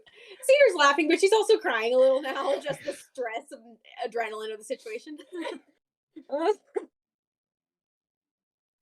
on, don't cry. His name is Atlas. She picks him up and kind of like puts him in Cedar's lap. How do I pet this? It's Does my hand go through it? Yes, that's what I was about to say. Like it rests on you, but as you put your hand on it, it just kind of phases through and flickers a little bit, like a flame dancing. Lost soul. I put my hand right above it and pretend to pet it. Thank you. You're welcome. And like as you pet it, its flame dance kind of forms like a sword and shield in its hand, and then takes normal form again as a small flame. Well, that's a neat little trick. Come on, Atlas. We're going to have fun. She kind of like puts him on her shoulder. All right, he is there now, and then right as you set him on your shoulder, the ball behind you almost gets a little jealous and whirs up really loud. Come on. You can hang out on the other shoulder. Come here. Come here. Thank goodness only the snake needs food. Snake has been hunting. Like how this is. I think we should call this Kittis's harem. Like this is what's happening. Oh gosh. She's I think just Kitty is like collecting. our version of Ash Ketchum. Yeah. Right? Well, think about it. Goth Eternally a Ash Ketchum. child is collecting random items and creatures. You've got ghost type. You've got dragon type. We got metal. We got dragon type. Let's see. Snack can be dragon type. Yeah, that's what I was thinking. Then the insulting mask named Calvin would be psychic. Little punk. Psychic. Little punk Psychic type. works. We just need Just the like face Sears to give you a actually the gift, old and then one you've that's got not fairy Dark type Elven. as well. She likes cedar. I'm the favorite. No. Cedar might be competing for your spot though with the Well, cover. You know what? You know what? I won Philo from Dimran, so there. We also may have lost Philo from us. Anyway. So yes, as you guys are all doing this, and Cedar catches her breath, and you guys are kind of discussing about the menagerie of shenanigans Kittis now has surrounding her at any given time. I apologize about the cat. Chrome starts meowing for some reason. I apologize. Jealous meowing. This is gonna be like the rest of the session. Come on, stop! I just fed you. It was the fact that the cat was meowing in the background. I was trying to really sort of, really get myself into the situation. Then I'm so mad that it cut out the scream. It was Yeah. Discord's noise canceling in a full effect. it was so good. It though. was good. I'm super Anyway, sad too. Second time I've just been able to impromptu scream like that. I'm just waiting. It was so funny though when we were walking through town and like if any like of the people in town are like, That would be so friggin' funny if we just scared the ever living crap out of one of our neighbors. Sorry, I shouldn't like that as much as I do. Maybe like the guys over at the boys or you got one with like two different eyes. You got one that has like a menagerie of things. One of which is a soul. you got one member of the Blue Man Group, and I had to With wings, huge with butterfly wings. wings. yeah, Anyway, Gail's gonna buy a drum glitter. in this festival. Right. It's gonna spit Chiro milk out of his chest all of a sudden for no reason. Oh. No thanks. I wasn't gonna go that far with the reference, but okay. No, it's funny. I know a lot of those guys. I know a few of them actually. They're really fun Whoa. too because I always ask them like, what's the biggest complaint? It's like the blue never washes fully out of the ears. So like whenever they lay down on their pillows and sleep at night, they're all stained with like blue dots because they can't ever get the makeup fully out. But it's fun. Mercy. Have you ever seen a Blue Man Group autograph? No. What they do is I've not, no. they take their hand and they put it on the back of their head to get a bunch of the paint, and then they press their hand up against a piece of paper or whatever they're signing. Cool. That's so cool. Yeah, Very it's unique. Super Got fun. pizzazz. It's a good show if you ever want to see it. I got a buddy who does costume design, and he does prop repairs and stuff for the show. But anyways, moving on there. So as you guys are going through all this, the rousing of the city, you can start to hear a lot of excitement outside as everybody starts to kind of pace in the same direction now. If you peer out the window, you see people from far and wide actually all going towards the direction of the festival. You get a sense that it's probably open for business. There was no morning call for breakfast, And if you guys venture out of your rooms, you'll notice that majority of the staff is also not present, and most of the rooms in the inn are actually locked, as there's only a handful of people actually still working. But they're working for nobody because the bar and everything else is empty. Everyone's headed excitedly to begin the festival. Let's go have some fun. I smell good. We're ready to go. As long as you're okay. I'm okay. I'm okay. Kidis quickly Right. takes out her little vial of perfume and like does her last minute touches. It hurt, but I'm okay. Doesn't hurt anymore. Well, That's good. look, Your spell really helped. Thank you. no worries. Just if anything does Oh. happen, let us know. Last night I was thinking about something. So you have the cloak, right? Mm-hmm. Okay. So from one winged person to another, give me your robes real quick. Give me your robe. Okay. Do you want to turn around? Yes, I'll turn. Just Thank you. throw the robe over here, and I'll just. Kidis just sits there like, Kidis, turn around. I'm like 12. Still, you already yelled You- at him. Sure, I got the wings. You just hear like the robe ruffling, and you just hear him go yeet because he just throws it. Catches it, and then she takes a dagger and just savagely like rips 2 wing holes into the Wait, robe. oh. Here you go. And I toss it back. What I I've had to mean, do with thanks. literally but all these- my clothes. People do not sell shirts with wing holes. But you have the cloak so you can still cover it up. Oh, thank Some you. stuff. No problem. Put it back on. Took me ages to learn how to do it just right. But I think, especially for the dimensions, it shouldn't chafe or it shouldn't just fit weird. Because there was one time that I got one shirt like slightly off kilter, and it was so annoying. I could not wear that shirt ever again. It's a sensory thing. Right. I'm sure I'll discover that. Yeah. Thank you. No problem. All right, let's go. Yeah. So you all begin heading towards the festival, and you'll notice everyone's kind of there, and the water line on the actual city has receded tremendously. It is almost back in the kind of second crest now, as people fill the entire area. There's only a sliver of water still left in the actual inlet of the mountain and canyon that you're in. Where you see the dark water in the center, that's the only thing that kind of remains. Anything in the pale white has kind of, the water line has receded. And so hundreds of thousands of people, not hundreds of thousands, but thousands upon thousands of people, tens of thousands probably be a better explanation, are kind of all dancing and kicking around in the freshly wet sand. And you see small dots of crabs in the sand as well, kind of just trying to escape, but there's more stalls set up. There's people putting goods out on towels, and just basically people selling their artisans far and wide. The quality of the materials that you're actually seeing and the goods are not your average fare. You can tell people travel to come see this event.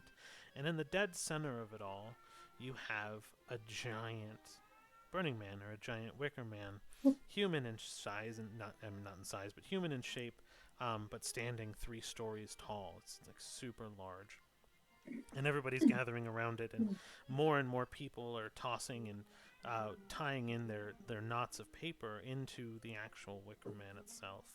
And through it all, a child will actually run up to you all, and she'll kind of be smiling really big, and she's like, "Have you all made your wish yet to have your dreams granted?" Sorry, is that what people are doing here? They're writing wishes and putting them in the Wickerman? Yes. This wicker man makes dreams come true every year. Every year we burn one, and today I get to be one of the wicker girls. And she kind of spins around, and she has like little twigs and stuff woven into her little dress.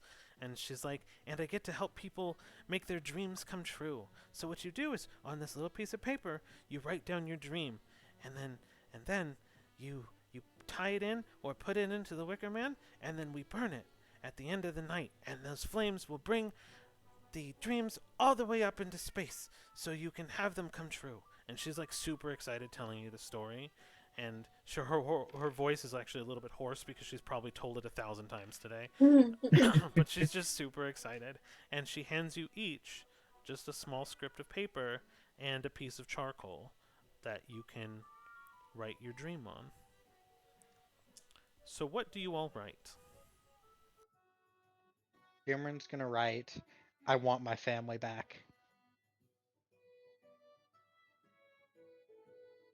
Cedar's going to write, for his soul to find peace and for the others to know what he did. And she, after writing it, like instantly folds it up before anybody can see it over her shoulder. Kiss, right, see, Haku again. And quickly folds it up. Yeah. Gail writes, Mother, give me a sign, show me where to go. And then sort of folds it up quite neatly. Perfect. Okay. So, you can all kind of make your way to the Wicker Man. I mean, there's a pretty large line. There's crowds of people around. There's bonfires lit all around it where people are kind of gathering and drinking and chatting. And you see a bunch of people playing like quick card games like you would and dice games, just impromptu, just randomly like pushing people's wares off stalls and like throwing dices and playing like traditional games and things like that. And it's just fun, and there's music and there's lively and everyone seems happy. In front of the Wicker Man, you do see kind of a small, larger setup, still freshly set up in the sand, where you have what looks like a gentleman in a really nice outfit, has glasses that have kind of magnifiers on them. You see a woman with wings kind of standing there. You see Dimran's brother up on this stand as well, and they're kind of just there as like a showpiece. They're just kind of waving to people and things like that, and they're just kind of waiting. People will bring them drinks and like throw them prayers and things like that, and coins at them throughout the day, kind of showing them and thanking them for their contribution to the city. And do you guys put your dreams or wishes in the Wickerman? Yeah. Yes. Okay. So, I'm going to give you guys, since you're all near it, one last chance to do a group perception check. No, not one this time. What is my perception again? It is +3. 19. Wait, what was it? Group perception? Yep. Nat 20. 17. 10. Okay. So, you guys are kind of looking at the sheer scale of this Wicker Man, and you guys kind of just like, wow, this is gigantic, this is amazing, this is super fun.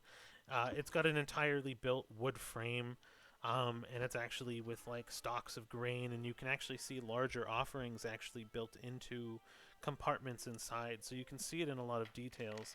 And at its chest, you actually see a glint of a gemstone that looks oddly familiar.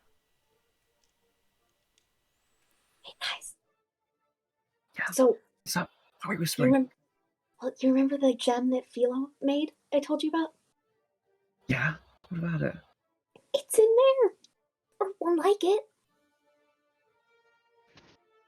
Is that where the You little guy sure? went? Yeah, he was holding it like right in front of my face. Huh. With his little tiny claw hands. If that's the case, then why would he put it in a Wicker Man that's about to be set on fire? A link Because to it has dream. everyone's dreams tied to it. I wonder if that'll make the gem bigger, Oh. give him more food. I don't know. Is the gem food or I do I'm not just know imagining a what's about to happen. kaiju-sized feline. Oh no, it's like the moth monster Your from Monsters vs. dreams Aliens. have Just freed me. Don't scare Insectosaurus. So the the day will go on without too much of a hitch. The festivities are fun. Like I said, there's a good atmosphere around. Are you guys doing anything particular? Is there anything you want to look for or do at the festival? Kid was a stuffed animal. carnival games. Dimron will help Kiddis win a stuffed animal. Perfect. I'll join in the carnival games. Yeah. Okay, so there'll be a couple of games. There'll be 3 games giving out stuffed animals, let's say, and they'll be kind of your standard games. So there'll be Lucky Balloon, where there'll be a wall of balloons, and they'll give you knives that you have to throw at the wall, and a couple of silver per play. Nothing too major to win a stuffed animal, or a couple of copper per play. I mean, nothing too crazy. You'll have a ring toss, and there'll be various sizes of stuffed animals. There'll be, blue bottles, red bottles, black bottles, and 4 elusive green bottles, just kind of that will win you the grand prize if you hit them. And then, of course, the bucket toss, where there'll be kind of an upturned bucket that you have to toss a ball into, but the way it's kind of shaped, and it makes it really hard to lob the ball in because it's very easy to fall and bounce out because the bucket's kind of small. So we will leave these to fate as well, with a series of checks to Ooh. see if you win the games you're playing.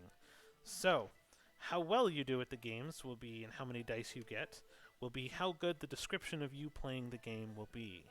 So, who's up for ring toss? Dimron's gonna go directly to the bottle toss, yeah. Okay. So how do you play the game, and what's your tactic? Dimron's just gonna play it how it's intended to be played. She's gonna put down. She's actually so how many copper is it? 5 copper gets you 3 rings.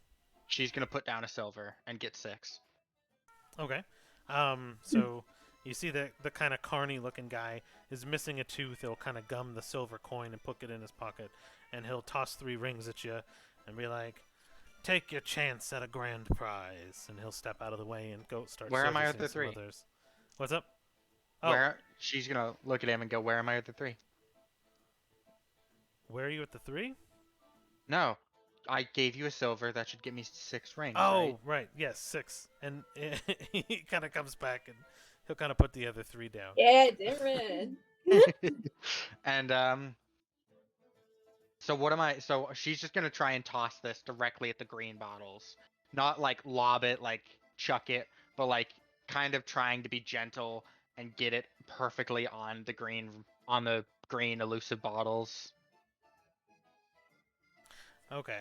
So what I want you to do is give me 6 D10 rules. All right. Okay. 6 D10 rules, and I only want to know how many are 7 and up. Okay. I'm assuming a 0 is a 10, right? 0 is a 10, yes.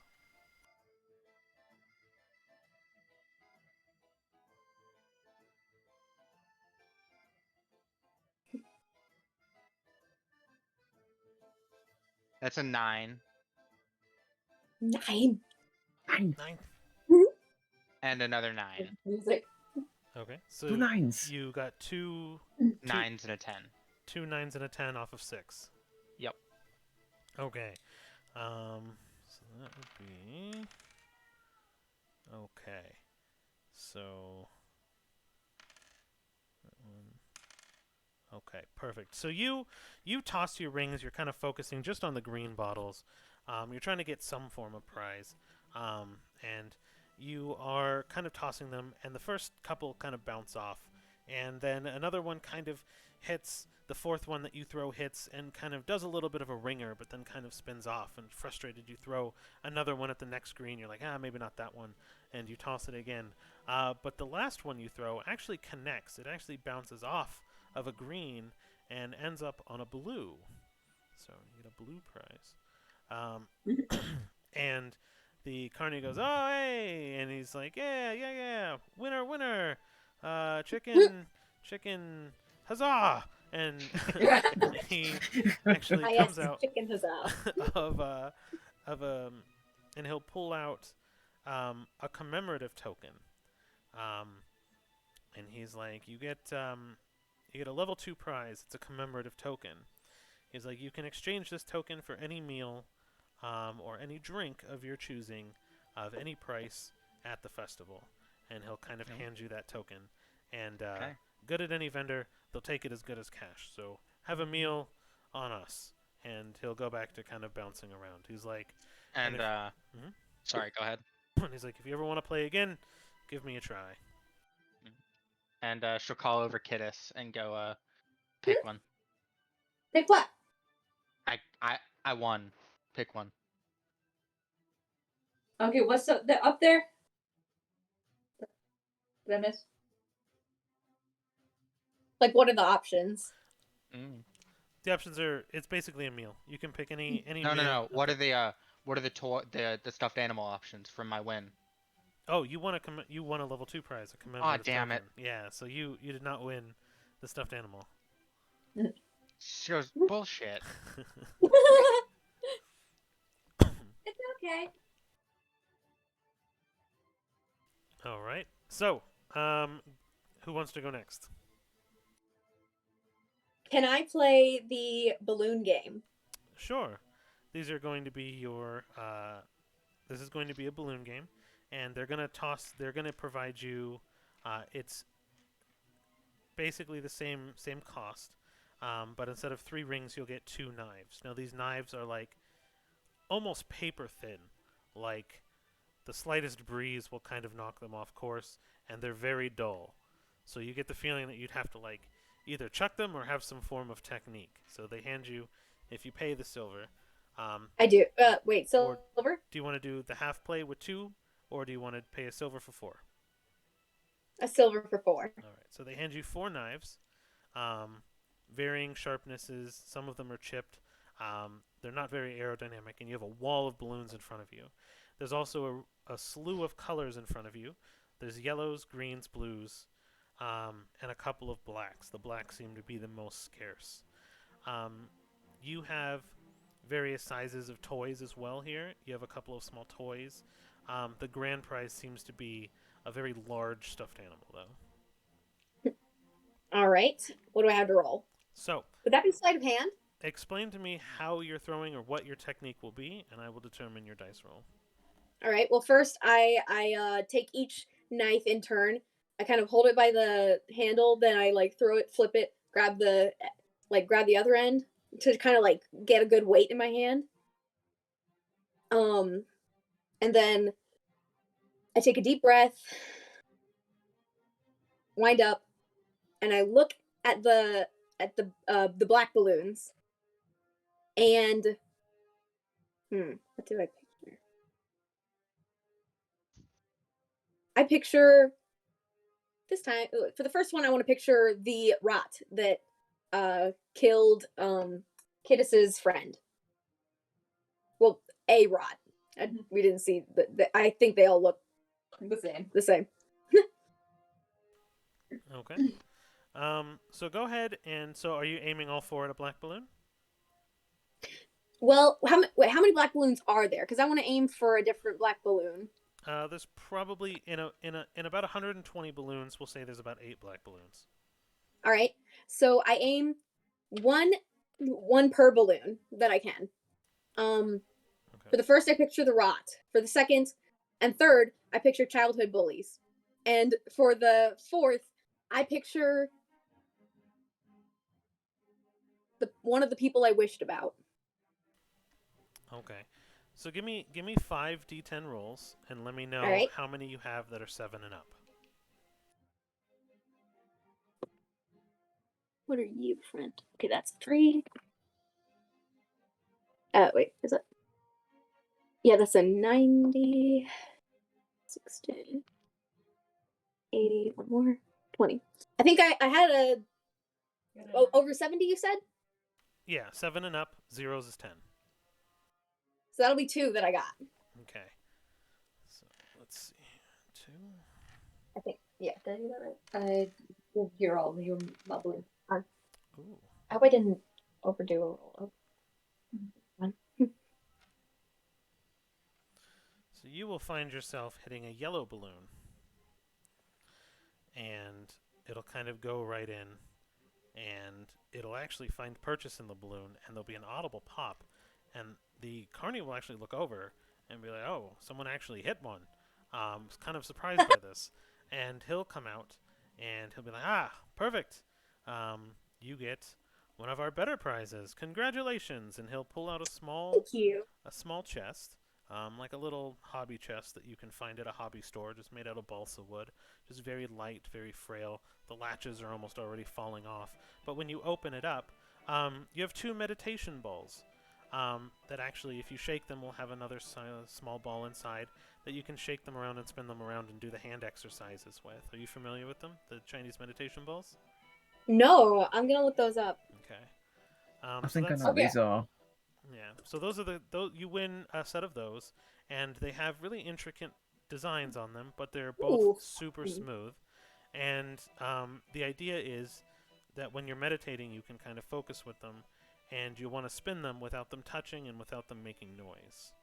And so it's kind of a hand exercise slash a focused exercise, and that's the purpose of them. So you win a set of those for the yellow balloon. And then he kind of frustratedly, like half-heartedly blows up another yellow balloon and ties it up to the wall as other people are throwing knives and he's kind of like ducking out of the way. They're almost bouncing off the balloons. And that was your game. I want to turn around. You meditate, right, kid? Happy Festival Day. Well, okay, here's the thing. I had this whole picture in my head of Kid is just casting booming blade when she's It's like seeing Despicable Me where he just shoots it with a big laser. Do you also want to play the knife throwing I game? want to know if it would work. If it was the booming blade would actually do anything. I'm not gonna. You find out. We're trying. I've asked 2 people so far how they play. I've never dictated anything about it. That's true. That is That's true. very true. The thing is, I don't want us getting kicked out of the festival, though. And you're a kid. We can use that excuse. That is true. So Kenneth places down 1 silver. Okay? The carny kind of smiles and goes, "Ah, like taking candy from a small child." Or wait, money? Ah, here's 4 knives. And Thank you. he puts 4 knives. And these are even thinner and like lighter and like unbalanced, and they're just really awkward to hold. But you have 4 knives. What do you do with them? So Kenneth first like adjusts her like handle with the knife, and basically like holds the handle and goes like that, and she casts booming blade throughout it, and she's just like, "I'm Oh, going to poor wreck man. this stall."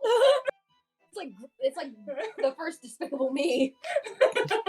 My So turn. then she just kind of like just chucks the knife. She doesn't really.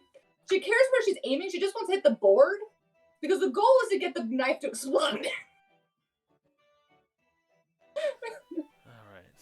So it's somatic. Okay.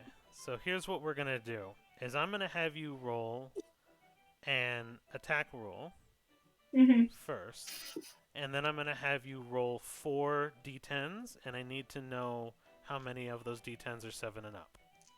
All right, D10. Here we go. So attack roll.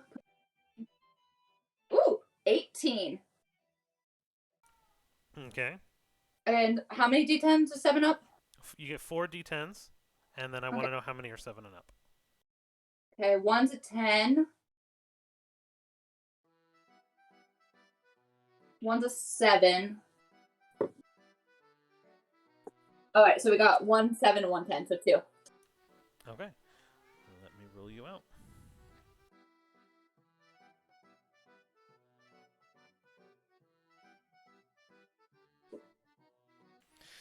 So all of your knives will basically, you're aiming. What color are you aiming for? One of the black ones?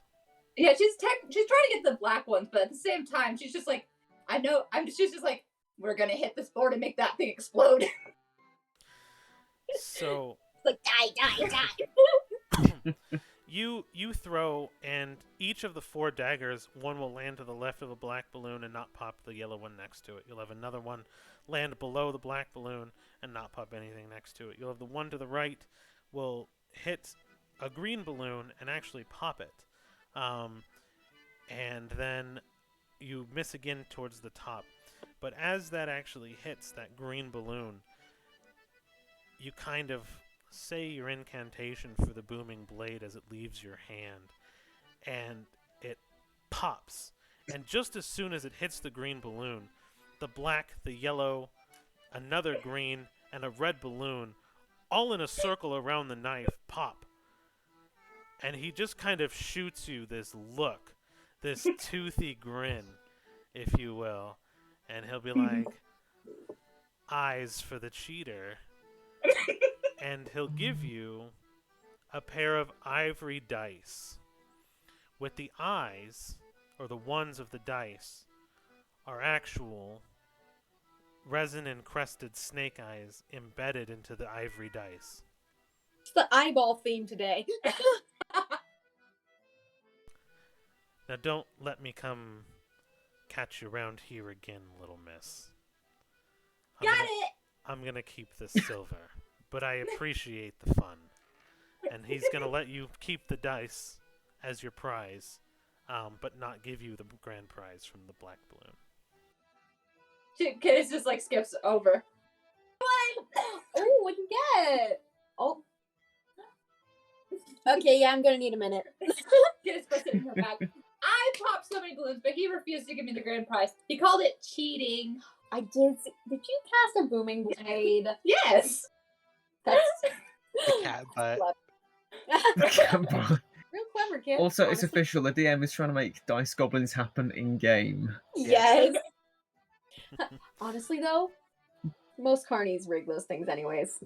I think it's evening the score. Exactly. All right, It's Gail. a little thing called karmic justice. Okay. I don't recommend it for you to try, but sometimes it's fun. I'm going to head over to the third game, which was that the ball in the bucket toss? The ball in the bucket toss. Yep. Okay.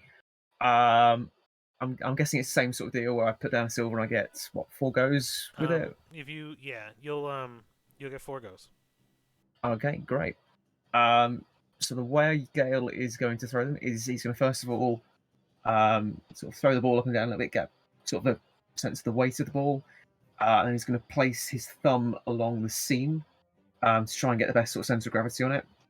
He'll stand feet sort of shoulder width apart, knees bent slightly, and so he'll sort of rock back and forth on the ball with his feet, and he'll sort of underarm throw, trying to get the ball to hit sort of the lip of the buckets, then roll in, rather than going all in with power and having them bounce out. Okay. So what I'm going to have you do then is I'm going to have you roll a perception check, as well okay. as 4 d10s, and you tell me 7 and up. Okay, well, the perception check was 8. That's a 7 and a 10 on the first 2. And another 7 and then a 1. So that would be 3 7s and up, and it was an 8 on the perception. Fuck. Okay. Good job. Hey! So the first one, first 2 actually go in and pop right out. Like, you have a really good technique. You've given it a lot of thought. You know how to play the game. And the first one hits in, and it rolls in and kind of bounces off the side. And as it bounces off and kind of like bounces forward again, it goes back again. And almost as something hits it from the back, it kind of pops out just ever so slightly. And that happens twice. You don't really notice a thing about it, though. But you will have someone come up and right next to you also start playing, and their balls also all miss, and they're just kind of chucking them in. So you get a moment to breathe for your final 2, and your first one goes in and stays. And then your second one kind of goes in and tips in, and just a sliver, it actually overhangs out. Like 2 balls were not made to go into the same basket, but it slides right in on top of it. And the carny looks at you and like looks looks at the bucket and looks at you and looks at the bucket and then kind of leans behind the bucket and goes fuck, and he like makes an angry snarling face and like shakes his hand and then looks back at you. He's like, all right, well, your choice of prize, I guess. And he kind of pulls the shutters to the side and you see like a large rhinoceros, like a steampunk rhinoceros, stuffed animal. You see a really long cat stuffed animal, like cat dog size long. It's like 4 foot, 5 foot long, and it's got a cat, and it's really detailed and intricate. And then another one you have like almost like an Indian elephant, where those little knickknacks that are porcelain.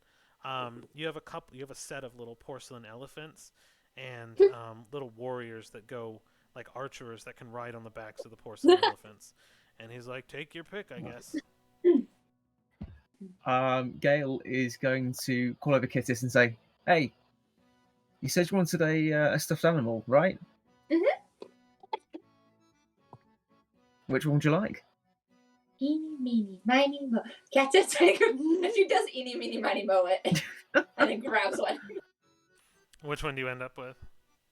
I'll let you pick as the eeny, meeny, miny, mo. Oh, let's roll it off. Odds or evens? Even. Okay. You are now the proud owner of a steampunk-looking stuffed animal that actually has an actual leather saddle and what is it called? The bridle, kind of wrapping around the nose and going into the mouth. So he's got like horse attire made of leather on top of this very firm stuffed animal of a rhinoceros, and it's probably 3 foot tall. So as you hug it, it like only sits about a foot or like foot and a half off the ground based off of your height, because it's super large. I like this place. It's clean. It has stuff. So We need a bag of holding. What more could you want? Cannot be the bar. the night goes on. Did you want to partake in any food or drink, Dimrin, with your coin, or did you want to do something else with the coin? No, she'll go get the just feeling kind of ripped off. She'll go order the most expensive drink they have. All right. And so there's a dwarven brandy that's like sextuple milled, almost. Usually brandy is only done twice. This is mulled over and distilled 6 times.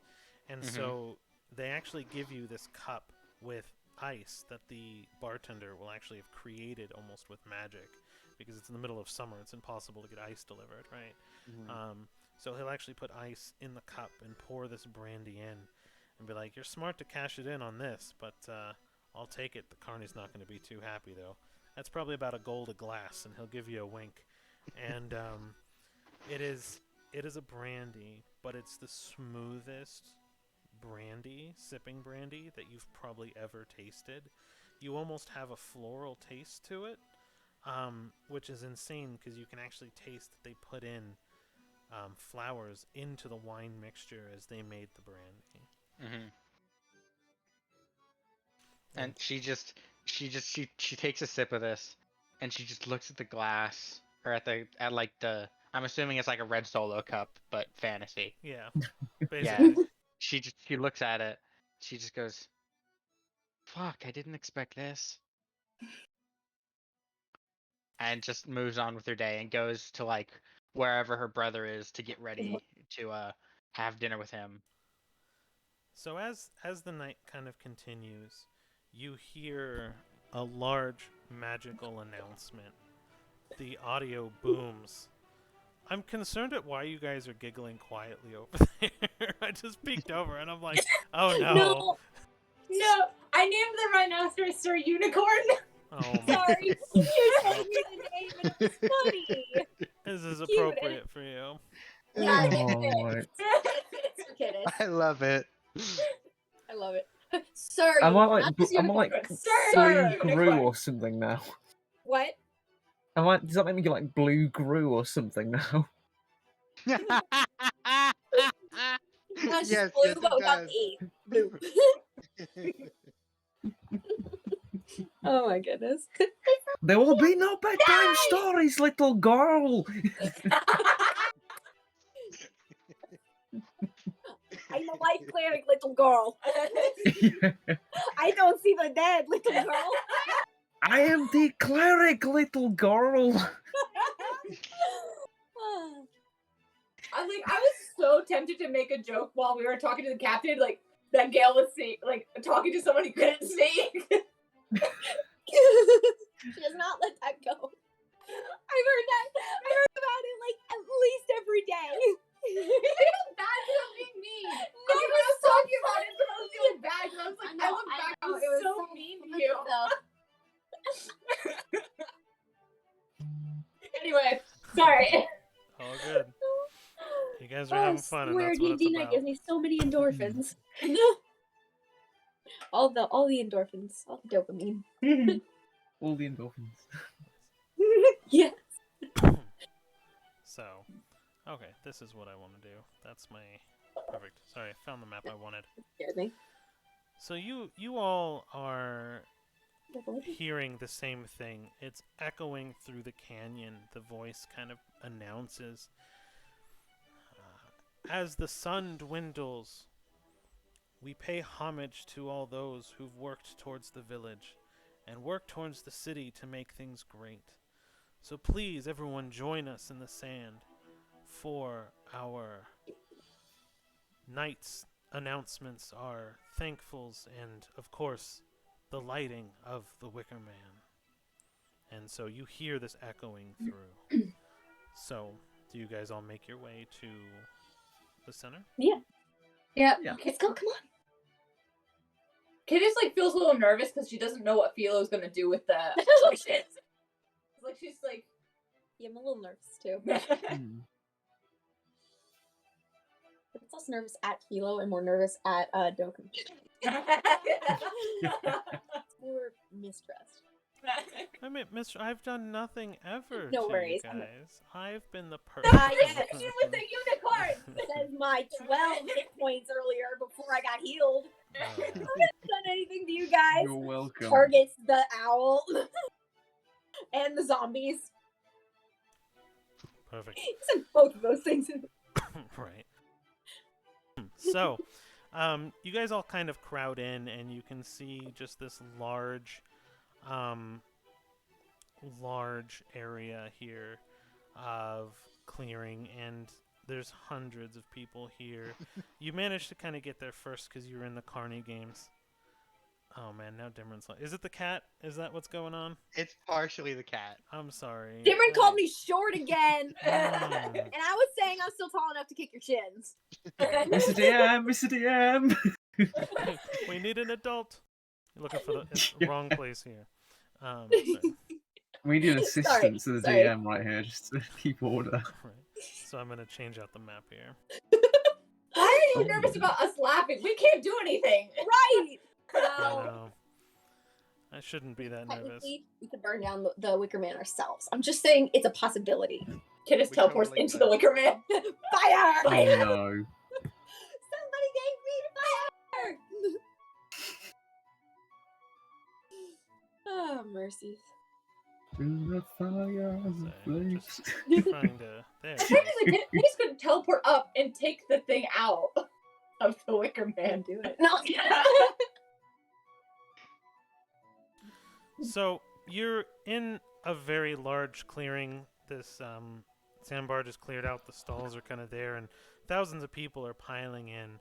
And to the north side of the map, you can kind of see this little enclave area where everyone's kind of been sitting. It's higher up than where everybody's at, and you have the Wicker Man directly in the ringed center outline in the sand, and no one's really stepping into the sand.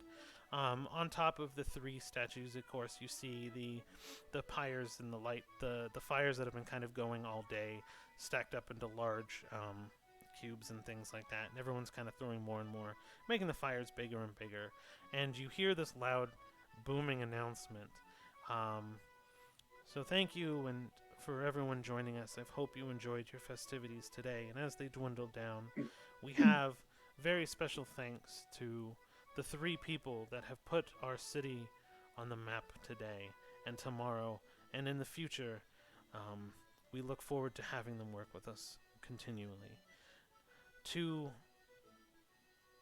Nurse Siskra, our angel in disguise, and you actually see an Amelin kind of spread her wings, and she is a pale white with blue eyes.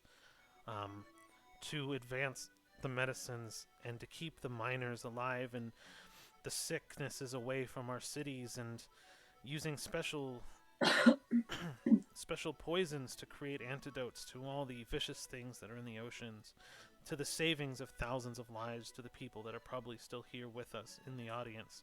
We thank you. And you hear everyone in the city just put up a drink or a flask and just a huzzah! Huzzah! And everyone kind of like cheers for her, and you see her blush a little bit and kind of put her wing over her face and just try to hiding the smile, because you can tell she's not used to the attention. And of course, to my mayor's aide, Revlin, he has assisted us in doing all the admin work. He's rebuilt the tax office from the ground up and literally kept our booming economy in check this year. Although it's not something you see every day, I wanted to give a special thanks to him, as he has kept me going and kept the city running in the background. So thank you all, and a big cheers for him and the whole crowd around you. Huzzah! Huzzah! And finally, to the new mining foreman this year, who has doubled, if not tripled, the yield from all of our mines. All 4 guilds owe him a great debt that without him we would not be as fruitful. And with the coming war going on, everything that we can pull out of this mine goes towards the effort to the world around us. So I thank you on behalf of the town, the finances, the money going around, but most of all I thank you for the battle and the war that you're helping wage. And he kind of gives a cheers directly to Dimran's brother, and everyone in the audience screams louder than they have in the past. And with this night's festivities, we will begin the lighting, and you see Dimran's brother, the Owlin, and a very dapper-looking short statue, kind of very sickly-looking young person, light a torch from each one of the pyres that were around the Wicker Man, and they begin to God, the light it. Tabaxis are loving this. What's that? Hmm? Oh, the So the Tabaxis. Tabaxis are loving I know, this. I'm so sorry. It's Well, I it's okay. We appreciate find it. Oh no, it's It's embarrassing, but life happens. it. The sun sets. Girl, are you serious? Stop. Are you freaking out? Stop freaking out. So I just liked it. Honestly, I'm here for it.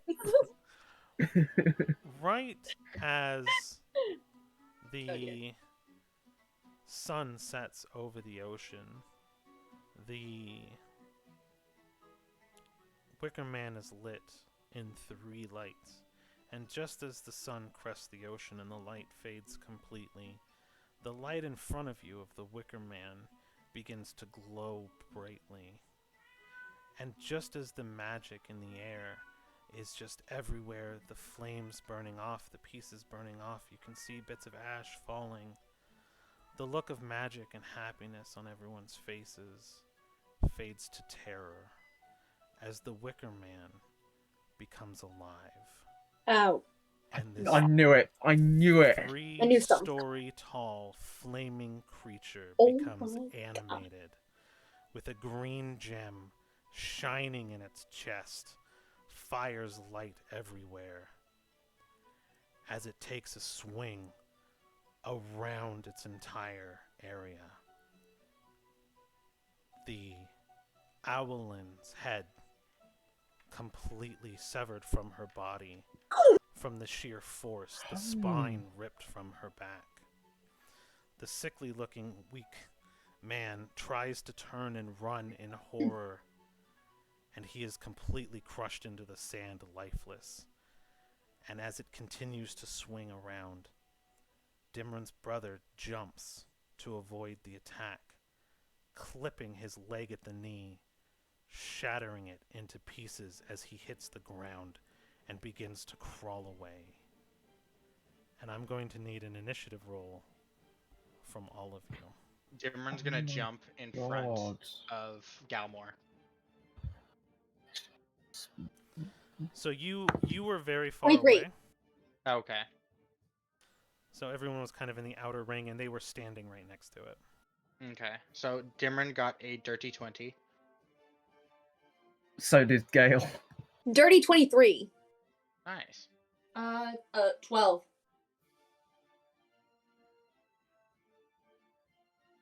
Okay, hold on to those numbers 1 second. Actually, it's getting pretty late over here. I might have to. I'm really sorry about it. So I might have to jump off. I think it's getting pretty late over here, and I'm pretty tired. We can just roll initiative and then pick back up tomorrow. Oh, that thing is terrifying. What does it look like? Holy cow! I love it. What in the jack-o'-lantern is that thing? That's a twisted of amalgamations of hundreds of people's dreams. So That is Whoa. terrifying. I love it. That's amazing. so Wow, that's horrific. I love it. But we can pick up tomorrow because we're doing Yeah. it tomorrow anyway. I mean, yeah, we'll Honestly- see y'all tomorrow anyway. yeah, I think that'd probably be a good idea. You are joining us tomorrow, right? I'll see if I can. Even if it's just for half a session, I'll definitely Sure. do my best to. Yeah, I think it would actually probably be good. We will save our Hmm. initiative rolls if you guys just want to message them to me directly, what you guys got. Yes. And I think it's probably actually a pretty good stopping point, as you guys are kind of seeing and everything's aware. But yes, this is the moment, and where everything changes. So we'll pick up where we left off. I don't know who is and who isn't still watching the stream, but I appreciate your guys' time. I'll be on after work to watch. Thank you, Chaotic. We can't wait to read from you again. I I was know, Chaotic. gonna say see, then I was gonna say here, and I realized we're not doing either of those technically. Chaotic, you're awesome. I super appreciate the support. Yes. Sorry I couldn't chat more. I actually broke my phone, so I wasn't able to watch chat in the game at the same time. So, but I appreciate the continued support. You are amazing and awesome. And yes, we will pick back this up on our Mega Week, which will start tomorrow. What time did we decide on? Let me double check. I think 3 o'clock Eastern. 3 o'clock Eastern, 12 o'clock Pacific. So 3 o'clock Eastern. You're 5 hours ahead of me. 8 o'clock for you, I think. Yep, I'll 8 double. o'clock GMT. and that would be 9 o'clock Germany time, I believe. So I think that would be That's right. CET, and then Tara will get home at 10, so she will join us an hour in. perfect. So yes, you guys will start off with your combat. Should you choose to fight this beast, but I can. No, tell we're you- just gonna book it. Yes, we're gonna fight this thing. Nah, I'm going Choose to it. bed. I will also say, if you guys would like to preemptively get them ready, when combat concludes, you will be level 5. Heck yeah! I'm really Well, I already know curious. exactly what I'm doing because I'm a People- barbarian and there's only one thing I I am can going do. to chew out that thing. And I'm going to get Philo talking to. I don't care who he works for. You don't do that. So, again, thanks everybody for joining us. I'm gonna go ahead and stop Ouch, the stream chaotic. now. Chaotic. Ouch. What Hey, happened? hey. What did Gaelic say? Combat concludes. Oh, All good things. All good things. Ouch. Oh my goodness. You guys have a good night. I'll stop the stream.